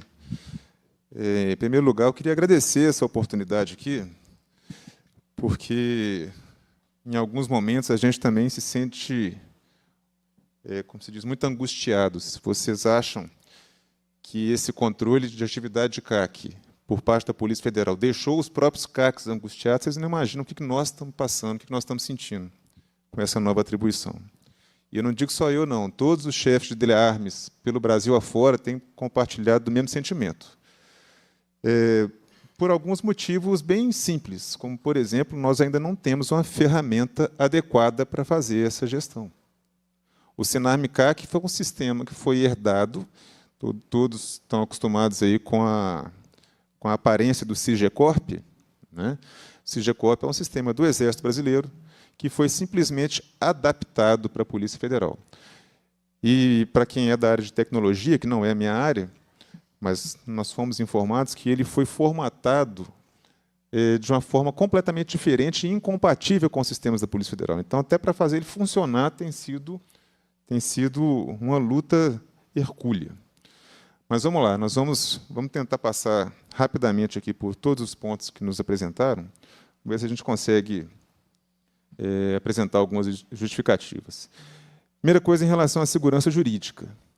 De fato, a Polícia Federal ela é uma instituição única no Brasil inteiro. Não adianta a Polícia Federal, em Minas Gerais, querer fazer de uma forma, em Pernambuco fazer de outra, no Rio Grande do Norte fazer de outra, em São Paulo de outra. Para isso, nós temos os órgãos centrais em Brasília. Nós temos a Divisão de Controle de CACs, e, acima dela, temos a Coordenação Geral de Controle de Arma de Fogo e, mais acima ainda, a Diretoria de Polícia Administrativa. Todos esses órgãos centrais, em Brasília, relacionados à Polícia Administrativa, eles nos passam diretrizes e interpretações que são feitas no setor de estudo, legislação e parecer, para que nós possamos aplicar da mesma forma em todo o país. Eventualmente, pode acontecer de alguma unidade ou outra, principalmente delegacias do interior, de não receberem informação adequada ou não terem a mesma vivência com o tema e, vez por outra, acaba, de fato, tomando alguma decisão equivocada, mas também passiva de recurso. Mas o deputado Sargento Rodrigues falou no início aqui que ele está calejado para tratar desse tema aqui nessa comissão, né? Tratar da burocracia estatal, da dificuldade estatal, e muitas vezes atender o jurisdicionado, né? Quando a gente chega, quando alguém bate no balcão da administração pública, de uma forma geral, entendeu? É nesse sentido. Exato. E nós ainda não estamos calejados com o assunto CAC, porque são exatos 4 meses apenas que a Polícia Federal recebeu essa atribuição. Então, todos nós ainda estamos estudando bastante o tema, tentando uniformizar ao máximo o entendimento pelo Brasil afora, para que, justamente, o jurisdicionado tenha o melhor serviço possível. Nós sabemos que, quanto melhor o serviço prestado para os usuários do sistema, melhor para a própria instituição, que vai poder fazer o seu trabalho com maior tranquilidade. Em relação aos canais de comunicação, nós temos o e-mail que foi criado especificamente para tratar de dúvidas e assuntos relacionados aos CACs. Não sei se todos têm conhecimento, é o cac.delearme.drex.srmg. Esse é específico do CAC? É, específico do CAC. E nós não temos outros canais oficiais da DELEARME, como tem, por exemplo, foi mencionado aqui, o colega do Rio de Janeiro. Ele usa, muitas vezes, a rede social particular dele para apresentar algumas informações, até porque ele é CAC há muitos anos e ele conhece, tem muito relacionamento no meio, né, nas entidades representativas dos atiradores, então ele conhece muitas pessoas, então ele usa essa capacidade de penetração dele para auxiliar o órgão central. Então, algumas informações, ele está sempre postando lá algumas questões relacionadas a ofício circular, memorandos que são expedidos pela diretoria em Brasília, justamente para que possa divulgar isso de uma forma geral. Mas nós não temos isso aqui, e toda a parte de comunicação social da Polícia Federal também tem regulamentação. Nós não podemos, de iniciativa própria, fazer esse tipo de intervenção. Eu já comecei a falar sobre as falhas nos sistemas. Até hoje, documentos têm sido emitidos sem o QR Code. Todos nós sabemos, a Polícia Federal, no Brasil inteiro, tem ciência dessa dificuldade, inclusive da verificação da autenticidade desses documentos, mas é uma falha sistêmica que não depende de nós, isso vem sendo trabalhado na Diretoria de Tecnologia da Informação, diuturnamente. Para vocês terem uma ideia, hoje, o sistema, o Sinarme-CAC, fora do ar o dia inteiro. Né? Muitas vezes ele sai do ar para nós e não sai para o usuário. Então, os senhores estão lá do outro lado da tela, gerando a demanda surge no sistema, mas nós não conseguimos visualizar a demanda. E isso gera represa. Quando o sistema volta ao ar, nós vamos ver lá, tem centenas de processos que chegaram em poucos dias. Há pouco tempo nós passamos por isso, a falha da compensação da GRU. Né? GRU, deputado, inclusive, cujos valores, né, não vão para a Polícia Federal. A Polícia Federal recebeu a demanda, essa nova demanda que cabia ao Exército Brasileiro, a partir da expedição de um decreto. E a destinação da GRU só pode ser alterada por lei. A atribuição muda por decreto, a verba não. Então, todas essas guias que são pagas vão para o fundo do Exército, não vão para a Polícia Federal. Então, é mais uma dificuldade que nós temos, que a instituição tem, de poder retornar o investimento para o próprio atendimento dos senhores. Há pouco tempo também teve um outro problema relacionado ao número do CPF, que iniciava com 0, o sistema não aceitava. E aí é uma questão de conversa do sistema GOV com o Sinarme-CAC. Essa falha, ao que eu fui informado, já foi solucionada. Mas, vira e mexe, aparece uma outra que precisa ser trabalhada também. Então, de fato, nós não precisamos de novas leis, mas precisamos de ferramenta. E essas ferramentas é que têm sido um grande gargalo. O Regula-CAC, que é o sistema onde ficam armazenadas todas as informações relacionadas ao CR, às armas de fogo, ao nível do atirador, esse sistema, até hoje, nós só estamos conseguindo usar na modalidade de consulta. Ainda não estamos conseguindo, nós mesmos, incluir informações no sistema.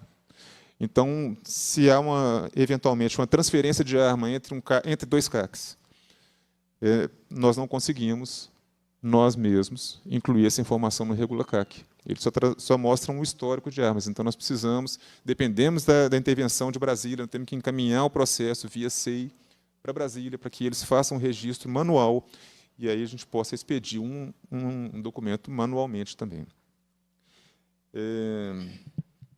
Bom, a respeito da guia de tráfego, em primeiro lugar, ela nunca, pelo menos desde que a Polícia Federal passou a expedir esse documento, nunca constou realmente munição. Até porque a munição não consta do acordo de cooperação técnica firmado entre o Ministério da Justiça e o Ministério da Defesa para transferência das atribuições. Então, a Polícia Federal não controla a munição.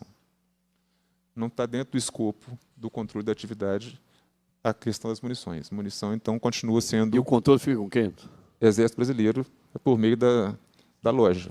Então, a guia, para constar, a guia pega com a Polícia Federal para fazer o transporte. Sim. Da arma de fogo. Sim. E das munições... Não precisa de guia para transportar munição. Se ela estiver acompanhada da arma com calibre respectivo. Ok. Só espero que a Polícia Militar depois se manifeste sobre o assunto, porque senão nós ficamos com as informações desencontradas. E aí o diretor de operações da Polícia Militar, que também trabalha com as operações, ele precisa internamente fazer os ajustes internos. Quando se requer a expedição da guia de tráfego, ela só vem com a informação da arma, né, e aí essa que é a atribuição da Polícia Federal no caso. Lembrando também que, se eventualmente alguma informação não consta da guia, quase que a totalidade dessas guias são expedidas automaticamente. Né? Então, depende muito da informação que o próprio usuário, o próprio requerente, coloca no sistema, para que ela saia de forma adequada e não traga riscos nesse deslocamento com a arma. Aquelas que caem para nova análise, aí sim, aí a gente tem que conferir se realmente o clube de tiro está incluído de forma adequada, e se não tiver, a gente normalmente restitui para o requerente, para ele retificar essa informação, e se ele não retifica, num prazo razoável, vai ser indeferido. Bem, até hoje, não está completa a migração dos dados por parte do Exército para a Polícia Federal. Então, tem muitos dados que ainda não estão atualizados nos nossos sistemas. Eventualmente, isso pode gerar algum tipo de dificuldade também para que nós possamos emitir os documentos que são requeridos. Em relação aos prazos, nós passamos de novo pela dificuldade do sistema. O sistema já ficou até 2 semanas sem funcionar, só represando novos documentos. E eu não vou nem entrar na questão da nossa disponibilidade de pessoal para fazer isso, porque acho que não vem ao caso, porque o problema é realmente de ferramenta. Se a gente tivesse a ferramenta funcionando da forma que ela deveria estar funcionando, o serviço seria prestado de uma forma muito mais fácil. Em relação aos documentos exigidos, nós recebemos alguns reportes sobre essa dificuldade, que algumas unidades estavam exigindo documentos que não estavam previstos na legislação. Confesso que não chegou ao meu conhecimento de algo parecido aqui em Belo Horizonte, que é onde eu tenho a gerência local, né? Mas, caso aconteça, pode me falar, porque realmente só deve ser exigido o que está constando ali naquele artigo da legislação que determina que aquele documento seja exigido. Okay? Em relação às autorizações previamente emitidas pelo Exército e que foi necessária reinclusão no sistema. Isso foi uma falha técnica, foi a única forma que a Coordenação Geral de Controle de Armas de Fogo em Brasília encontrou para que o SINARM-CAC gerasse autorização automaticamente para que a pessoa pudesse dar sequência àquela aquisição.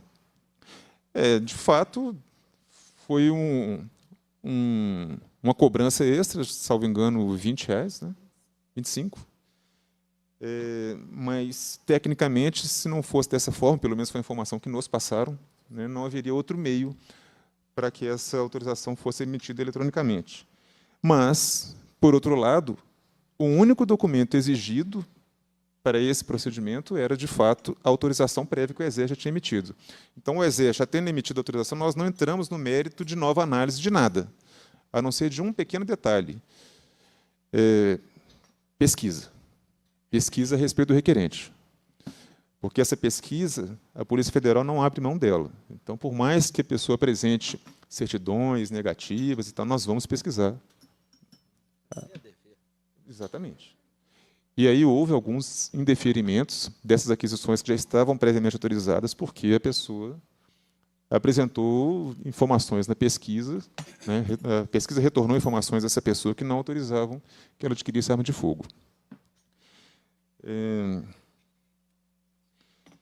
Bom, sobre a GRU eu já falei. Sobre os vencimentos dos CRAFs em 2026. É uma preocupação geral, né? Nós já tivemos uma reunião em Brasília, todos os chefes de delegacia, com todos os delegados regionais executivos dos estados e com os órgãos centrais. E, provavelmente, nós vamos ter um procedimento centralizado, ou em Brasília ou em São Paulo, para conseguir dar vazão a todo esse universo de documentos que vão ser necessário analisar, né? Então, vai ter que ser uma espécie de força-tarefa com a ajuda de algum tipo de tecnologia também para isso, porque depois dessa nossa reunião lá, já houve outra reunião também, inclusive com o corpo de peritos, para tentar pensar numa solução que atenda a todo mundo de forma que esse serviço seja realmente prestado. E nós também, pode ficar tranquilo que nós também estamos... O horário, se eu puder ver a questão do horário. Vou chegar aqui, vamos lá. Que é o próximo tópico que eu notei aqui. Stand de tiro, o funcionamento dele antes das 18 horas. É uma exigência do decreto, né? Que o stand não pode funcionar antes das 18 horas, aonde possa haver estabelecimento de ensino no raio de 1 quilômetro. E aí, em todos os lugares nós temos, pelo menos, um estabelecimento de ensino.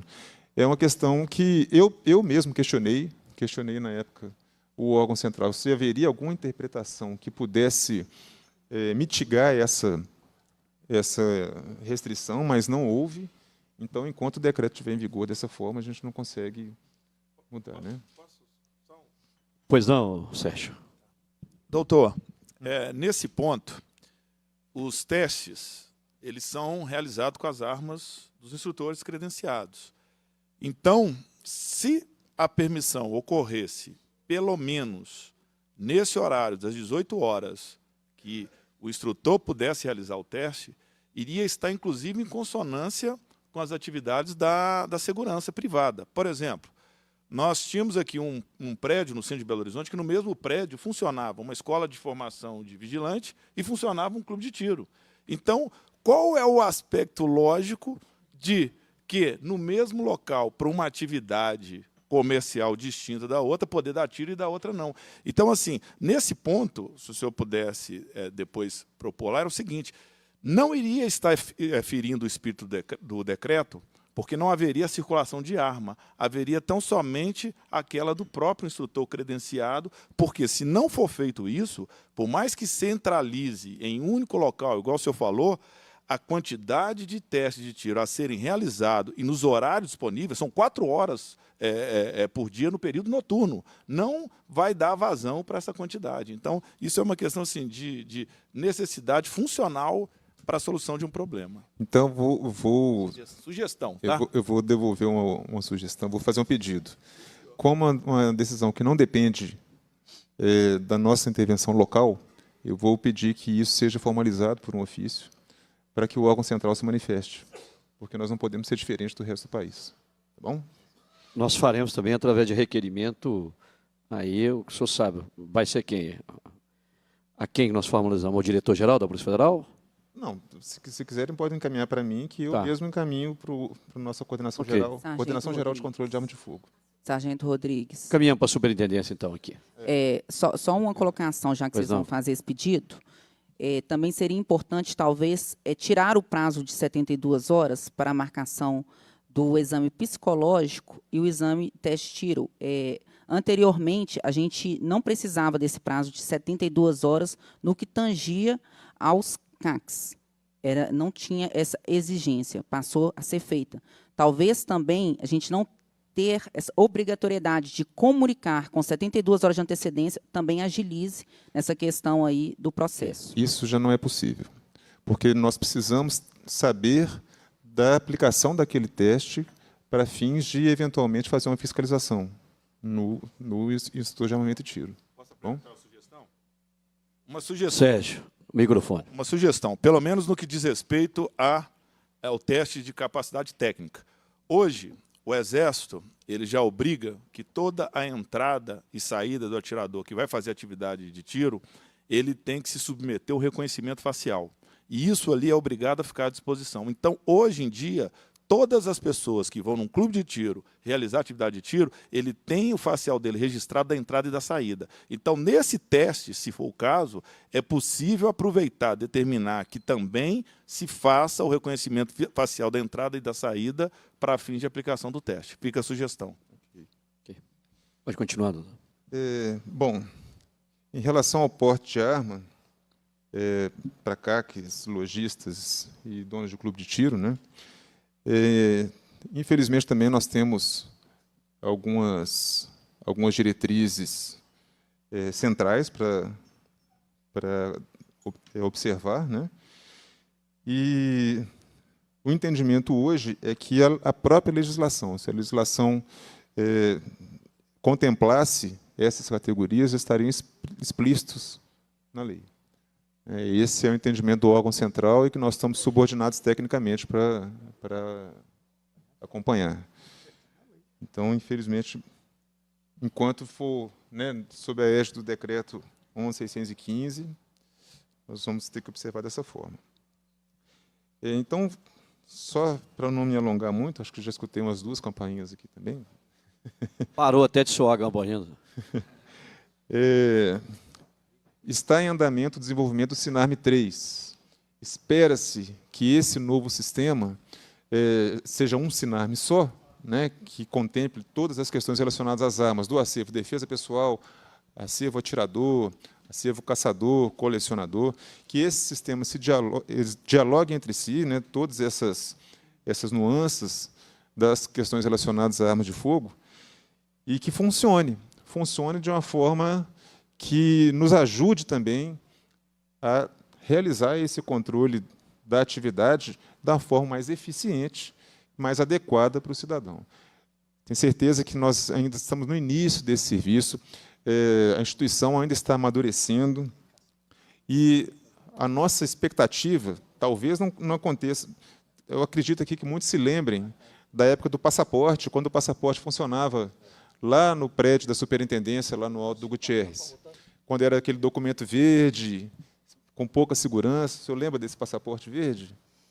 Aquele que era totalmente manual, que era expedido Sim. dessa forma até o ano de 2006, salvo engano. Sim, eu ainda tenho um desse guardado. E aí eram aquelas filas quilométricas, tínhamos problemas com pessoas que eventualmente até chegava de madrugada e tentava vender lugar na fila. De vez em quando a gente tinha que prender um ou outro na fila lá fazendo isso. Era uma confusão. Hoje, o passaporte brasileiro atingiu um grau de excelência, né, que virou assim, orgulho nacional, além de ser um dos mais seguros do mundo. Mas, para isso, ele precisou passar por muitas dificuldades até atingir um nível de maturidade que permitisse chegar a esse ponto. A nossa expectativa, e que nós estamos trabalhando para isso, né, é que o Sinarme, o controle das atividades de CAC, recém-chegados à Polícia Federal, passe também por esse processo de maturação e que, tão logo quanto possível, a gente consiga prestar serviço com a mesma excelência que o passaporte hoje tem e é reconhecido no mundo inteiro por causa disso. Então, agradeço a oportunidade de poder falar aqui, estou à disposição de todos. Eu espero que no próximo ano a gente consiga ter um pouco mais de tempo e disponibilidade também, até para fazer algumas visitas aos clubes de tiro, né, criar essa proximidade para facilitar o diálogo de uma forma que possa fazer com que todos consigam expressar suas opiniões, seus entendimentos e as suas amarguras também, por que não? Né, para ver se a gente consegue chegar num grande denominador que possa atender a todos. Muito obrigado. Obrigado, doutor Alexandre. Em relação, doutor Alexandre, às armas restritas para os agentes das Forças de Segurança Pública, está travado? Porque as informações, como é que está o fluxo disso? Não, a legislação exige ainda que haja uma autorização prévia também do Exército Brasileiro. Né, também do Exército. Para adquirir. Primeira aquisição. Então, existe um procedimento, existe uma portaria conjunta do Exército, né, do Comando de Logística do Exército, com a Diretoria de Polícia Administrativa da Polícia Federal, que estabeleceu qual o fluxo a ser seguido. Dentre as medidas a serem adotadas, tem um formulário a ser preenchido, inclusive com a anuência do órgão de origem desse policial. Sim. Né, tudo isso está lá, está bem descrito. E aí, tão logo ele dá entrada por meio do Sinarme, esse processo é recebido, e aí a nossa parte é concluída, nós encaminhamos para o Exército Brasileiro para ele dar anuência de compra. E assim que retorna, isso, sim, não tem demorado muito, não. Agora, são só os policiais civis, penais, federais, rodoviários federais. Os militares não, porque continuam sendo regidos lá pelo Sigma, né? Okay. Não passam pela Polícia Federal, não. Delegado, pode falar sobre uma situação? Porque não pode fazer essa abordagem regimentalmente direta, não. Perdão, sargento. Tá, por gentileza, pode continuar. Aconteceu um fato sobre justamente uma aquisição para uma agente de Força de Segurança Pública, uma agente penitenciária, né, uma policial penal, a qual a gente entra com a autorização, pede ao Exército, ao comando, e aquela documentação que o Exército tem que conceder, autorizar, ela foi dividida em 2 páginas, né, o anexo. Eles imprimiram e, como o comandante assina, né, manualmente, foi impresso, e a Polícia Federal não aceitou, porque, segundo a Polícia Federal, deveria ser num documento único, numa folha única. Mas quem fez este documento foi o próprio Exército. E, por conta disso, nós perdemos esse processo. Então, assim, eu gostaria de pedir, né, que quando, se for possível, né, quando viesse do órgão, né, que é o próprio Exército Brasileiro e que o próprio comandante assinou, que a gente buscasse alternativas, né, dos próprios órgãos comunicarem, porque ficou a cargo de nós resolvermos e o comandante falou que não mudaria. Então, fica um pouco complicado. Olha, todos os processos que passaram por mim, o próprio Exército também tem conhecimento disso, é num documento único, porque ele acumula várias assinaturas Gov, e se não for dessa forma, elas se corrompem e não conseguem ser aferidas, né? Mas o Exército é a última instituição a falar, nesse caso, né? Se já passou por todos os órgãos, chegou até lá, e é só o retorno com o ok deles, eu acho que não teria problema, não. Eu não tive conhecimento desse fato, não, mas, se quiser depois, pode me passar o número que a gente verifica. Ok. A presidência vai solicitar aqui, teve uma solicitação, eu gostaria que usasse aquele microfone, que não foi tocado aqui no assunto de caçadores, né? Então, aqui o Mário Quinachala Neto, presidente da Associação dos Caçadores do Brasil Central. Por gentileza, mano, faz uso da palavra naquele microfone ali, por favor.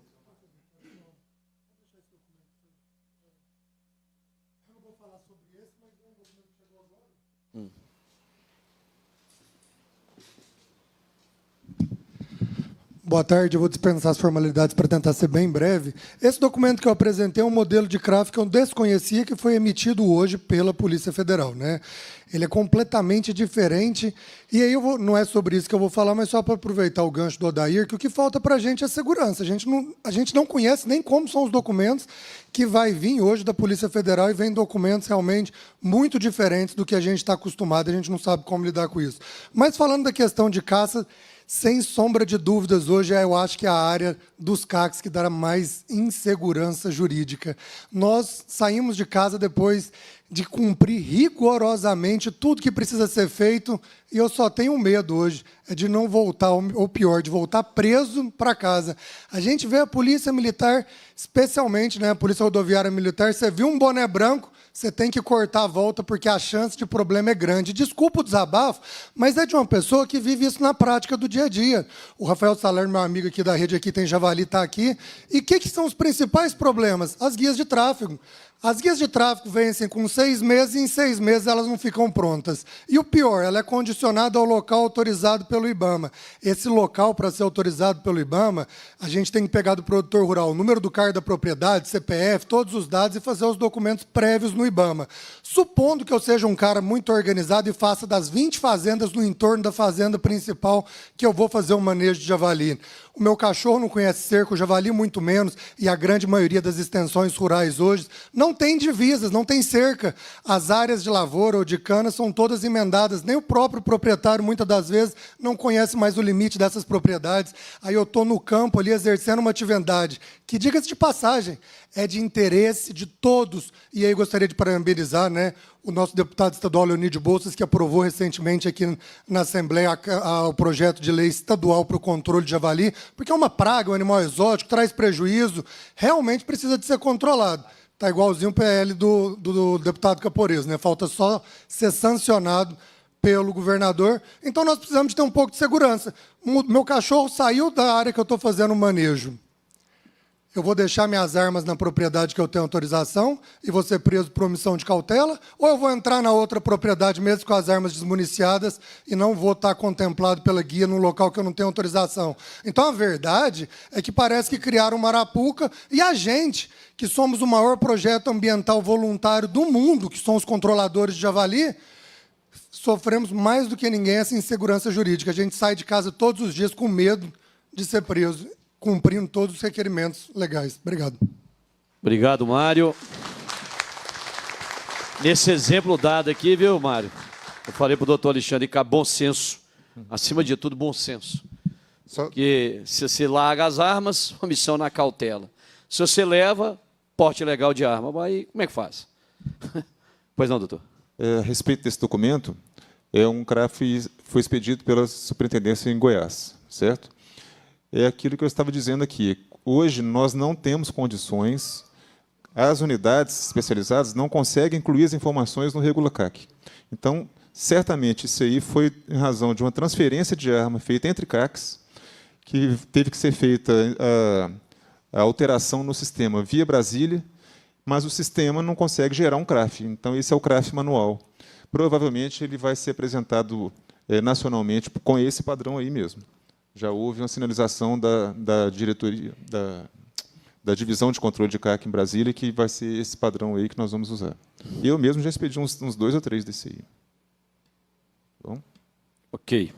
Bom, primeiro eu passei para a Polícia Federal porque ela foi a mais demandada aqui inicialmente. Agora vamos passar para a Polícia Militar porque nessa ordem também foi mais demandada, né?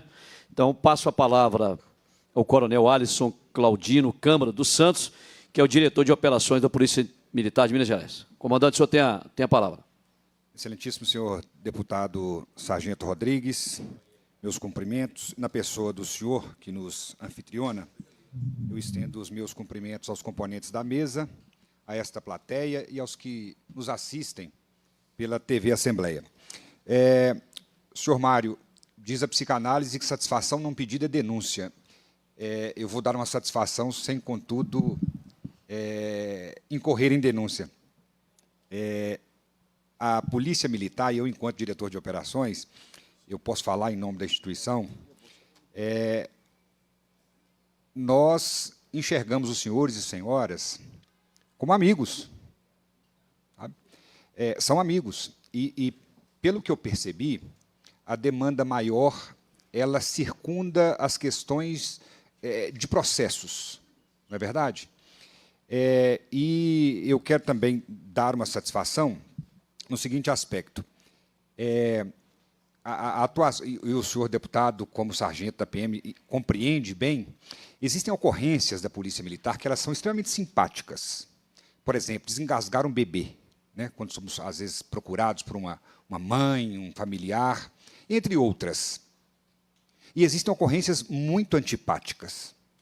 Por exemplo, conduzir um cidadão de bem, que tem toda a documentação, que tem um armamento legal, mas alguma questão administrativa, algum erro, alguma pendência, está ali. E nós, como Polícia Militar, não é dado a nós a possibilidade de interpretar a lei. E eu compreendo o senhor deputado Sargento Rodrigues quando ele fala sobre bom senso, e é ideal que tenhamos. Mas nós, PM, justamente porque não podemos interpretar a lei, a linha é extremamente tênue entre o bom senso e a prevaricação. Então, quando o reclame dos senhores é segurança jurídica, eu não vou nem falar do lado de cá, porque não tem lado de lá e lado de cá, não. Nós também precisamos assim agir de modo que não sejamos arguidos, processados, indiciados, condenados.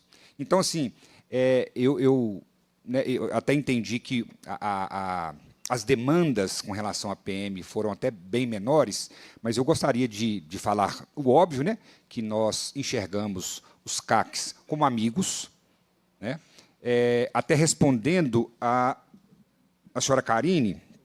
Eu não sei se eu vou responder, mas eu vou ler para a senhora citou um POP. O POP ele foi revogado por um memorando, mas é só uma questão de nomenclatura nossa. Veja se eu respondo a senhora. Está aqui nas prescrições diversas. O CRAF, a guia de transporte, o certificado de registro poderão ser apresentados impressos ou em formato digital, em smartphone ou tablet com QR Code, que possibilite sua validação por meio de aplicativo de verificação do governo federal chamado VAIO. Respondi? Então, ou seja, há essa determinação para que os militares ajam dessa forma. Respondendo o senhor Sérgio, não há, na verdade, uma predileção pelas agências, mas eu compreendi, sabe, a indagação do senhor, e ela é extremamente pertinente. Mas não há, só fazendo um adendo aqui, não há uma predileção por agências bancárias, porque nós agimos, Polícia Militar,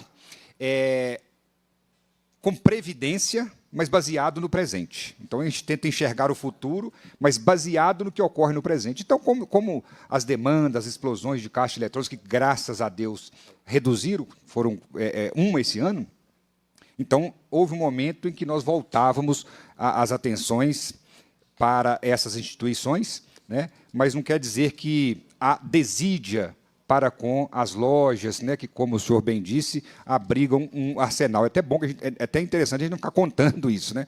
Mas o que eu posso dizer aos senhores e senhoras é que nós estamos atentos, ombreados, mas eu queria, sim, pedir, né, aquela dose cavalar de empatia, porque a nossa ação, por mais que ela, às vezes, se demonstre antipática, é porque nos falta essa capacidade de interpretar a lei. Então, se aquele documento necessário não for expedido, como eu vi aqui, o problema é processo. Né? Por que as coisas, às vezes, demoram tanto? Enfim, são outros órgãos, mas para nós, no asfalto, às vezes falta condição de termos, de invocarmos o bom senso. Né? Como o senhor disse, eu entendi o que o senhor disse, mas sob pena, às vezes, de incorrer em alguma ilegalidade também. Então, ou seja, estamos abertos a sugestões, eu anotei algumas coisas que foram ditas aqui, e, assim, conversando. Né? Eu acho que esse ambiente aqui é um ambiente de homens e mulheres de bem que procuram resolver a coisa da melhor forma possível. Sigo as ordens. Agradecemos as intervenções iniciais do Coronel Câmara. Indago ao Dr. Tiago Lima Machado se deseja fazer uso da palavra. Dr. Tiago. Boa tarde, deputado. Boa tarde. Cumprimento os demais componentes na mesa e demais aqui presentes. Polícia Civil de Minas Gerais agradece a participação. Estou aqui em nome da nossa chefe, doutora Letícia. Eu sou atualmente coordenador da disciplina Manejo e Emprego de Arma de Fogo da academia, que justifica aqui minha presença. Também sou atirador esportivo e AT credenciado pela Polícia Federal. Eu gostaria de falar, inicialmente, aí sobre essas demandas, como ocorre a atuação da Polícia Civil. Muito dessas atividades, aí, dessas abordagens, né, as ocorrências são levadas para submissão de um delegado de polícia, geralmente aquele que está de plantão, né, para fazer análise de tipicidade dessa conduta. E aí a gente deve destacar aqui, eu entendo por bem emitir minha opinião como operador do direito, a gente está diante de uma legislação bem complexa. Então, a gente tem uma lei federal, 10.826, nós temos um novo decreto, 11.615, que revogou decretos anteriores e revogou parcialmente decretos anteriores. Ainda estão vigentes dispositivos do decreto 9847, do 10.030, e, além disso, a gente tem também portarias Colog, portarias do Exército, Polícia Federal. Nós temos, então, um emaranhado de normas que aí traz uma dificuldade de interpretação pelo leigo e até da própria autoridade policial. Né? Diante disso, o delegado tem que estar atento a tudo isso, e aí eu exponho essa dificuldade.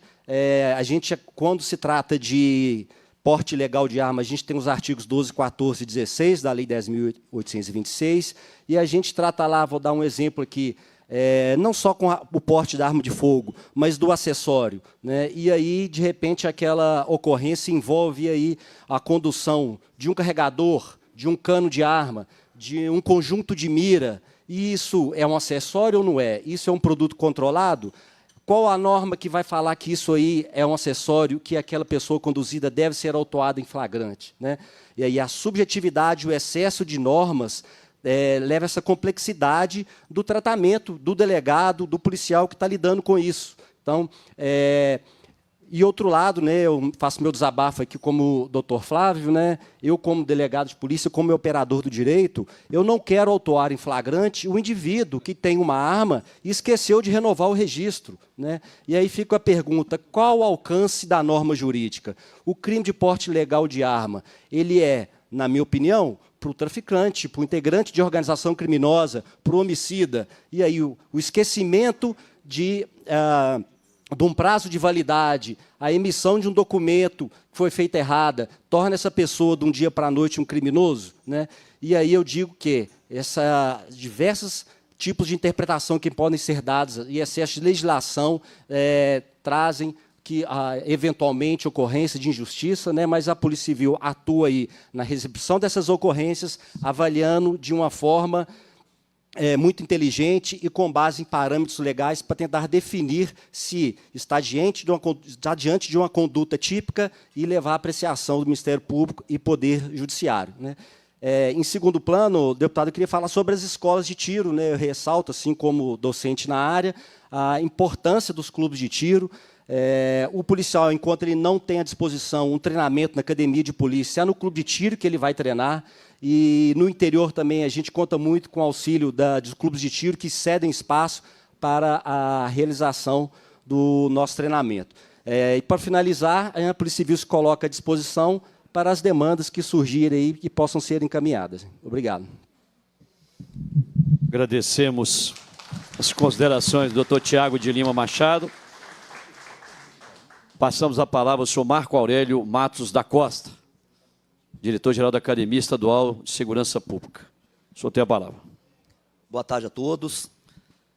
Boa tarde.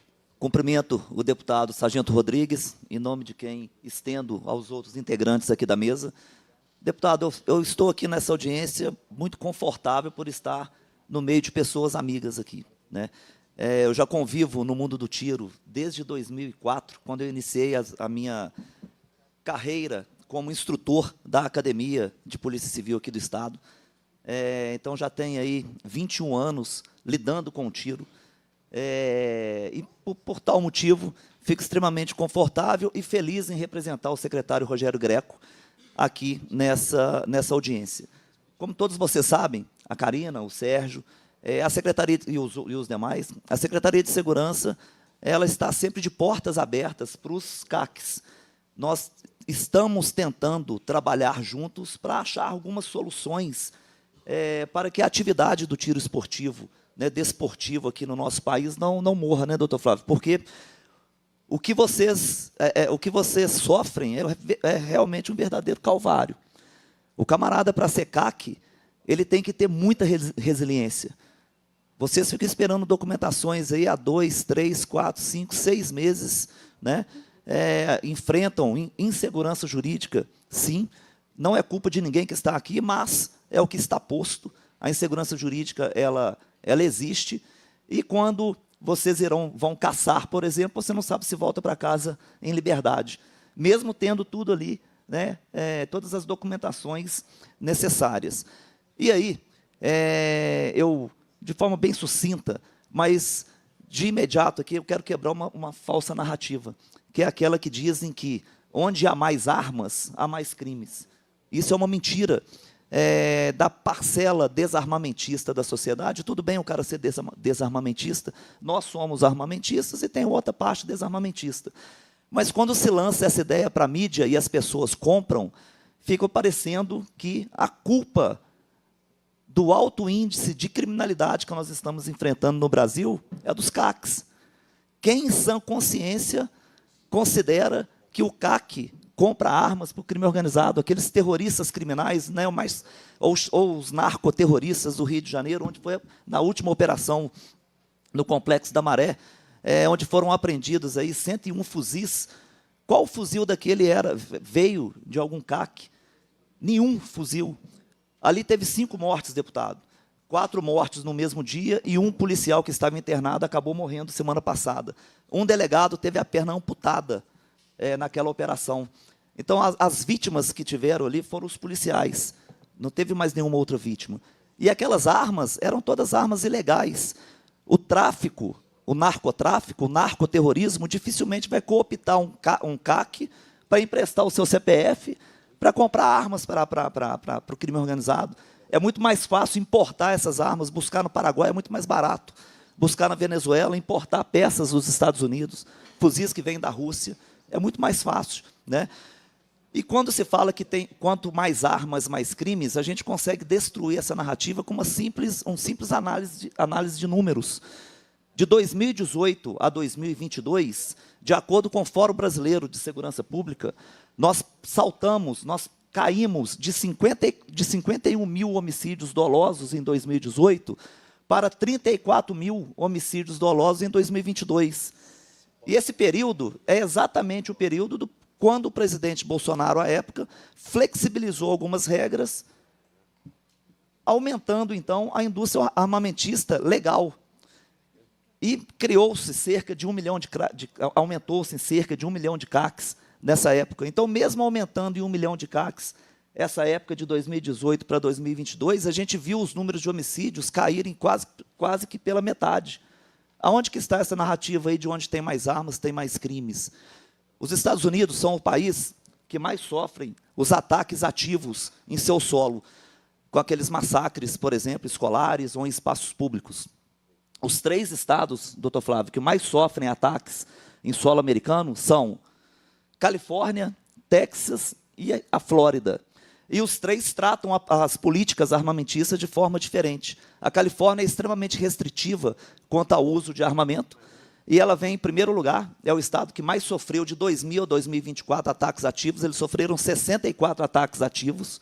O Texas, que é um estado totalmente libertário quanto ao armamento da sua população, ele vem em segundo lugar e ele sofreu cerca de 44 ataques. E a Flórida, que é uma intermediária, ela vem em terceiro lugar, sofrendo 33 ataques. Ou seja, num lugar onde se restringe mais as armas de fogo, foi o lugar em que mais sofreu ataques ativos em solo americano de 2000 a 2024. Vermont é um dos estados mais libertários quando a gente fala de arma de fogo dos Estados Unidos. Eles prevêem, por exemplo, o porte constitucional. A partir de 16 ou 18 anos, não lembro a legislação específica de Vermont, o indivíduo tem direito a portar a sua arma. E lá nunca teve um ataque ativo, mesmo sendo um estado extremamente armado, né? Aqui, em Minas Gerais, em 2025, nós tivemos 30 apreensões de fuzis, professor João Bosco.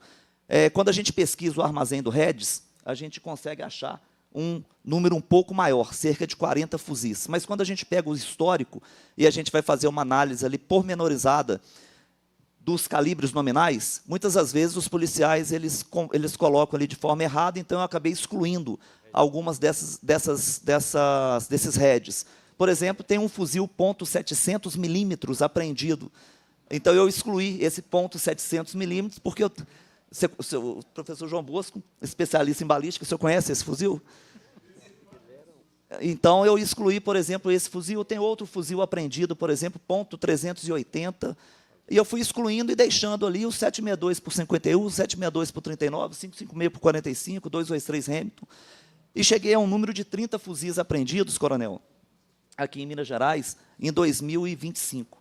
Desses 30 fuzis apreendidos, um fuzil foi apreendido numa cena de suicídio. Ele não foi usado para o suicídio, mas ele estava presente na cena, ele era um fuzil regularizado, mas a guarnição achou por bem apreendê-lo. Outros 4 fuzis foram apreendidos em prática de caça, sendo que 3 indivíduos eram caçadores. Um desses fuzis, ele estava com a guia de tráfego vencida, o outro estava com com o CTF do IBAMA inválido, e o outro, aquilo que o senhor falou, a caça sem declaração de acesso à propriedade. Na hora que passa de uma cerca imaginária, de uma lavoura ali, acabou acontecendo isso. Então o indivíduo não era caçador, mas estava caçando, né? Então ele estava totalmente irregular e ilegal. Então foram 4 fuzis em situações aí de caça. E 25 fuzis apreendidos com o crime organizado. Desses 25 fuzis apreendidos com o crime organizado, nenhum deles faz menção na ocorrência ou no próprio inquérito policial que eles vieram dos CACs, destruindo mais uma vez essa falsa narrativa que os CACs alimentam a indústria do crime organizado, que é uma mentira. A gente, enquanto Secretaria de Segurança Pública, a gente por óbvio, né? A gente está atrelado às legislações, mas vocês sabem que vocês podem contar conosco. O secretário Rogério Greco, ele é atirador. A gente está mexendo naquele projeto, Karine e Sérgio, onde a gente vai, da nossa forma, tentar ajudar a prática do tiro aqui em Minas Gerais. Está faltando um detalhe no projeto que o nosso deputado, Sargento Rodrigues, vai nos auxiliar com esse projeto. A intenção é fazer um selo da Secretaria de Segurança do tiro seguro, onde os estandes credenciados farão parte. Como contrapartida, os policiais treinarão nesses estandes com a venda das munições a preço de custo. Isso a gente ainda vai debater com vocês. Em fevereiro, a gente vai chamar para uma grande reunião lá na Secretaria de Segurança, para a gente apresentar esse projeto e pedir sugestões de vocês, para depois a gente trazer aqui para a Assembleia, com a ajuda do nosso deputado, Sargento Rodrigues. Então, era o recado que eu queria deixar. Continuem o calvário de vocês, né? Não deixem o esporte do tiro morrer. Eu sei muito bem como é complicado, mas continue. Muito obrigado, pessoal. Presidente. Gostaria de agradecer as intervenções do Marco Aurélio Matos da Costa. Vou passar a palavra ao senhor Odair Alves, que é o nosso presidente nacional do PE Defesa. Só lembrando aqui, gente, nós temos uma outra reunião que tem que ser aberta novamente para a gente fazer a entrega, né, dos votos de congratulações. É muito importante a gente agora dar uma acelerada nessa primeira. Com a palavra, o senhor Odair Alves, por gentileza. É bem rápido. Alô? 2 assuntos. Infelizmente, eu não sou aqui de Minas Gerais, mas eu sei que a população dos CACs, eu recebo reclamação de todo o Brasil, eles não sentem que a polícia militar é amiga deles. Por quê? Porque Minas Gerais tem 3 vezes mais reclamação do que o Brasil inteiro junto, de policial. Para ter uma ideia, no sábado retrasado, eu fui vir para Minas, só eu vim armado, 4 pessoas, inclusive um tenente, que tem porte na funcional, falou, para Minas eu não vou armado, porque a gente vai chegar atrasado no lugar, vai arrumar confusão com a PM. E na volta, a PM arrumou confusão. Eles queriam a nota das minhas munições e disseram que com porte de arma federal tinha que transportar a arma desmuniciada. Foi 45 minutos na estrada, começou uma chuva, um toró, e por isso nós fomos liberados. Depois que ele fez 5 ligações e tal.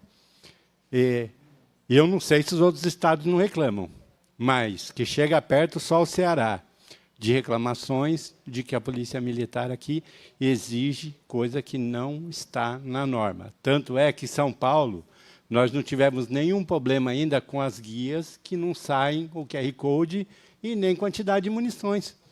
Porque, é claro, quem pode o mais, pode o menos. Se a pessoa pode transportar arma, portar uma arma, é lógico que ela pode portar munição. Se a pessoa pode transportar desmuniciada para o clube, mas ela pode levar a munição separada, porque está na própria norma. E aqui exige coisa que não está na legislação. Eu senti na pele, e por isso até comentei com o Sérgio, que eu falei, quando ele me convidou, eu falo questão de ir para reclamar desse assunto. O outro ponto ele falou dos policiais treinar no clube. A gente fez, a primeira ação do PL Defesa foi levar para o governador de Santa Catarina um projeto para os policiais poderem treinar no clube. A gente levou, ele fez um edital, os clubes se credenciaram, e nós já conseguimos, lá em Brasília, 10,5 milhões de emenda parlamentar para subsidiar as munições para os policiais treinarem nos clubes. São Paulo já lançou o edital agora, seguindo lá o sucesso de lá, e eu vou, através do Sérgio, trazer esse projeto para o deputado aqui, poder apresentar aqui. E eu me responsabilizo em correr atrás das emendas lá em Brasília, ficar no pé de todo mundo, para a gente... Não adianta ter só o convênio e não ter a munição para treinar. Assim como a Polícia Federal, eles não nos procuram. Mas o governo atual é de esquerda e nenhum deputado de esquerda vai mandar emenda para... O senhor está querendo milagre também, né? Mas se a Polícia Federal não nos procurar, a gente se dispõe também a ajudar na compra de emendas parlamentares para comprar aí computador, para dar uma atualizada aí nas DL Arms. Bom, eu não vou falar com você que não precisa não, viu? A última manifestação do presidente do Sindicato Nacional lá dos delegados, eu até postei isso aqui no meu Instagram, falando da falta do pagamento de diárias e até falta de combustível. Então, devidamente representado juridicamente, né, pelo presidente do sindicato, então você vê que... Mas também não vai esperar o quê, né? Vai esperar outra coisa? Lógico que ia faltar, né? Bom, senhores e senhoras, eu queria agradecer a participação de todos. Nossa audiência pública, por mais que a gente não consiga trazer as soluções, aqui faltou o Exército Brasileiro, não foi por falta de empenho nosso, eu pedi pessoalmente ao meu chefe de gabinete para ligar para o coronel Signorini, que é o assessor parlamentar aqui da Assembleia. Fizemos um empenho e eu estou percebendo que eu percebi claramente que, ora, o assunto era da Polícia Federal, mas, ora, o Exército ainda tem entraves no Exército que precisam ser retirados, esses entraves. O Exército precisa nos ajudar. As audiências públicas, a forma da gente materializar o nosso trabalho é também os requerimentos. Para que os senhores saibam, e os senhores e as senhoras, toda a audiência pública é gravada, transmitida pelo canal do YouTube, TV Assembleia, e os requerimentos serão aportados no momento oportuno, provocando formalmente a Superintendência de Polícia Federal aqui em Minas Gerais, o Exército Brasileiro, a Polícia Militar e a Polícia Civil, cada um, obviamente, com a sua competência, serão devidamente aqui provocados através de requerimentos. Os requerimentos nós encaminharemos para cópia ao presidente do PL Nacional, à direção estadual, e se alguém assim também desejar, é só fazer contato com o nosso gabinete, entrar através do e-mail, lá do e-mail oficial da Assembleia, é só entrar na lmg.gov.br e em deputados, acha o nosso e-mail facilmente. Deputado, eu gostaria de receber cópia dos e-mails, e nós mandaremos a cópia dos e-mails. Nós não vamos aportar o requerimento nesse momento, porque não há quórum para aprovação dos requerimentos, nós precisamos de, no mínimo, 3 deputados para aprovar. Mas será feito amanhã às 13 horas, nós temos uma reunião extraordinária para tratar de uma outra matéria também, e amanhã nós teremos quórum, aprovamos os requerimentos. Enquanto isso, eu concluo aqui os detalhes e o direcionamento com o requerimento com a nossa consultoria que está aqui elaborando. Então, eu queria agradecer muito a presença aqui das nossas autoridades, do Marcelo Aurélio Matos, do coronel Alisson Claudino Câmara, do doutor Tiago Lima Machado, do doutor Alexandre Leão Batista Silva, que terá aí um bom exercício para poder fazer lá, junto à Polícia Federal, nos ajudar lá a desburocratizar, a levar sugestões, porque ele com certeza ouviu atentamente e posteriormente será provocado oficialmente aqui pela comissão. Agradecer a presença da Karine Machado Miranda Chernicharo, do Sérgio Bittencourt, que é o coordenador estadual do PL Defesa Minas Gerais, do doutor Flávio César de Almeida Santos, a quem eu agradeço aí as suas considerações, nosso promotor de justiça, e também as intervenções aqui feitas pelo Mário Quinachala Neto, todas audiência pública de excelente nível, boas sugestões, as críticas que as cobranças que foram colocadas foram feitas dentro daquilo que é a constatação das pessoas que operam no dia a dia, né? Tudo aquilo, todos os problemas que os CACs estão vivendo, eu me coloco à disposição de vocês para que em outras demandas a gente possa estar junto também, se houver, o Marco Aurélio já disse aqui, em relação ao projeto de lei, eu me coloco aqui à disposição, com a nossa experiência enquanto legislador estadual, a gente vai poder agilizar bastante, mostrar o caminho das pedras, até na hora aqui dos trâmites internos da Assembleia, para a gente ajudar na tramitação desse projeto aqui, e, se necessário, também me colocarei como autor da matéria. Se achar que a matéria precisa andar mais rápido e colocar mais deputados como coautores da matéria, a gente também abre, não tem nenhum aqui, nenhum interesse de ser a pessoa que está apresentando. O que nós queremos aqui é colocar à disposição para ajudar nas soluções dos problemas. Uma pena que não sou deputado federal, porque muitas delas aqui a gente poderia estar fazendo o trabalho lá. Assim como a gente tem lá o coronel Fraga, né, que atua firmemente lá em Brasília nessas questões, já vi várias atuações dele, e tantos outros colegas deputados que também compõem a bancada da segurança pública lá em Brasília. Mas algumas questões aqui também nós vamos oficiar os deputados federais. Obviamente, né, não os da esquerda, né? Não tem jeito de oficiar deputado da esquerda, porque o negócio dele para encerrar aqui, doutor, deixar aqui uma pequena passagem que recentemente aconteceu lá no Complexo do Alemão e da Penha. Aí depois vem os especialistas de segurança pública, né, que brotam assim, brotam do computador, né? Especialista em segurança pública brota. Aí eles perguntam, você pegou quantas armas? Nunca. Nenhuma. Aí teve uma senhora, uma digníssima senhora do cabelo laranjado, vermelho, que queria combater o fuzil lá no Complexo da Maré do Alemão com pedrada. E eu olhando aquilo, eu falei, gente, não tem cabimento.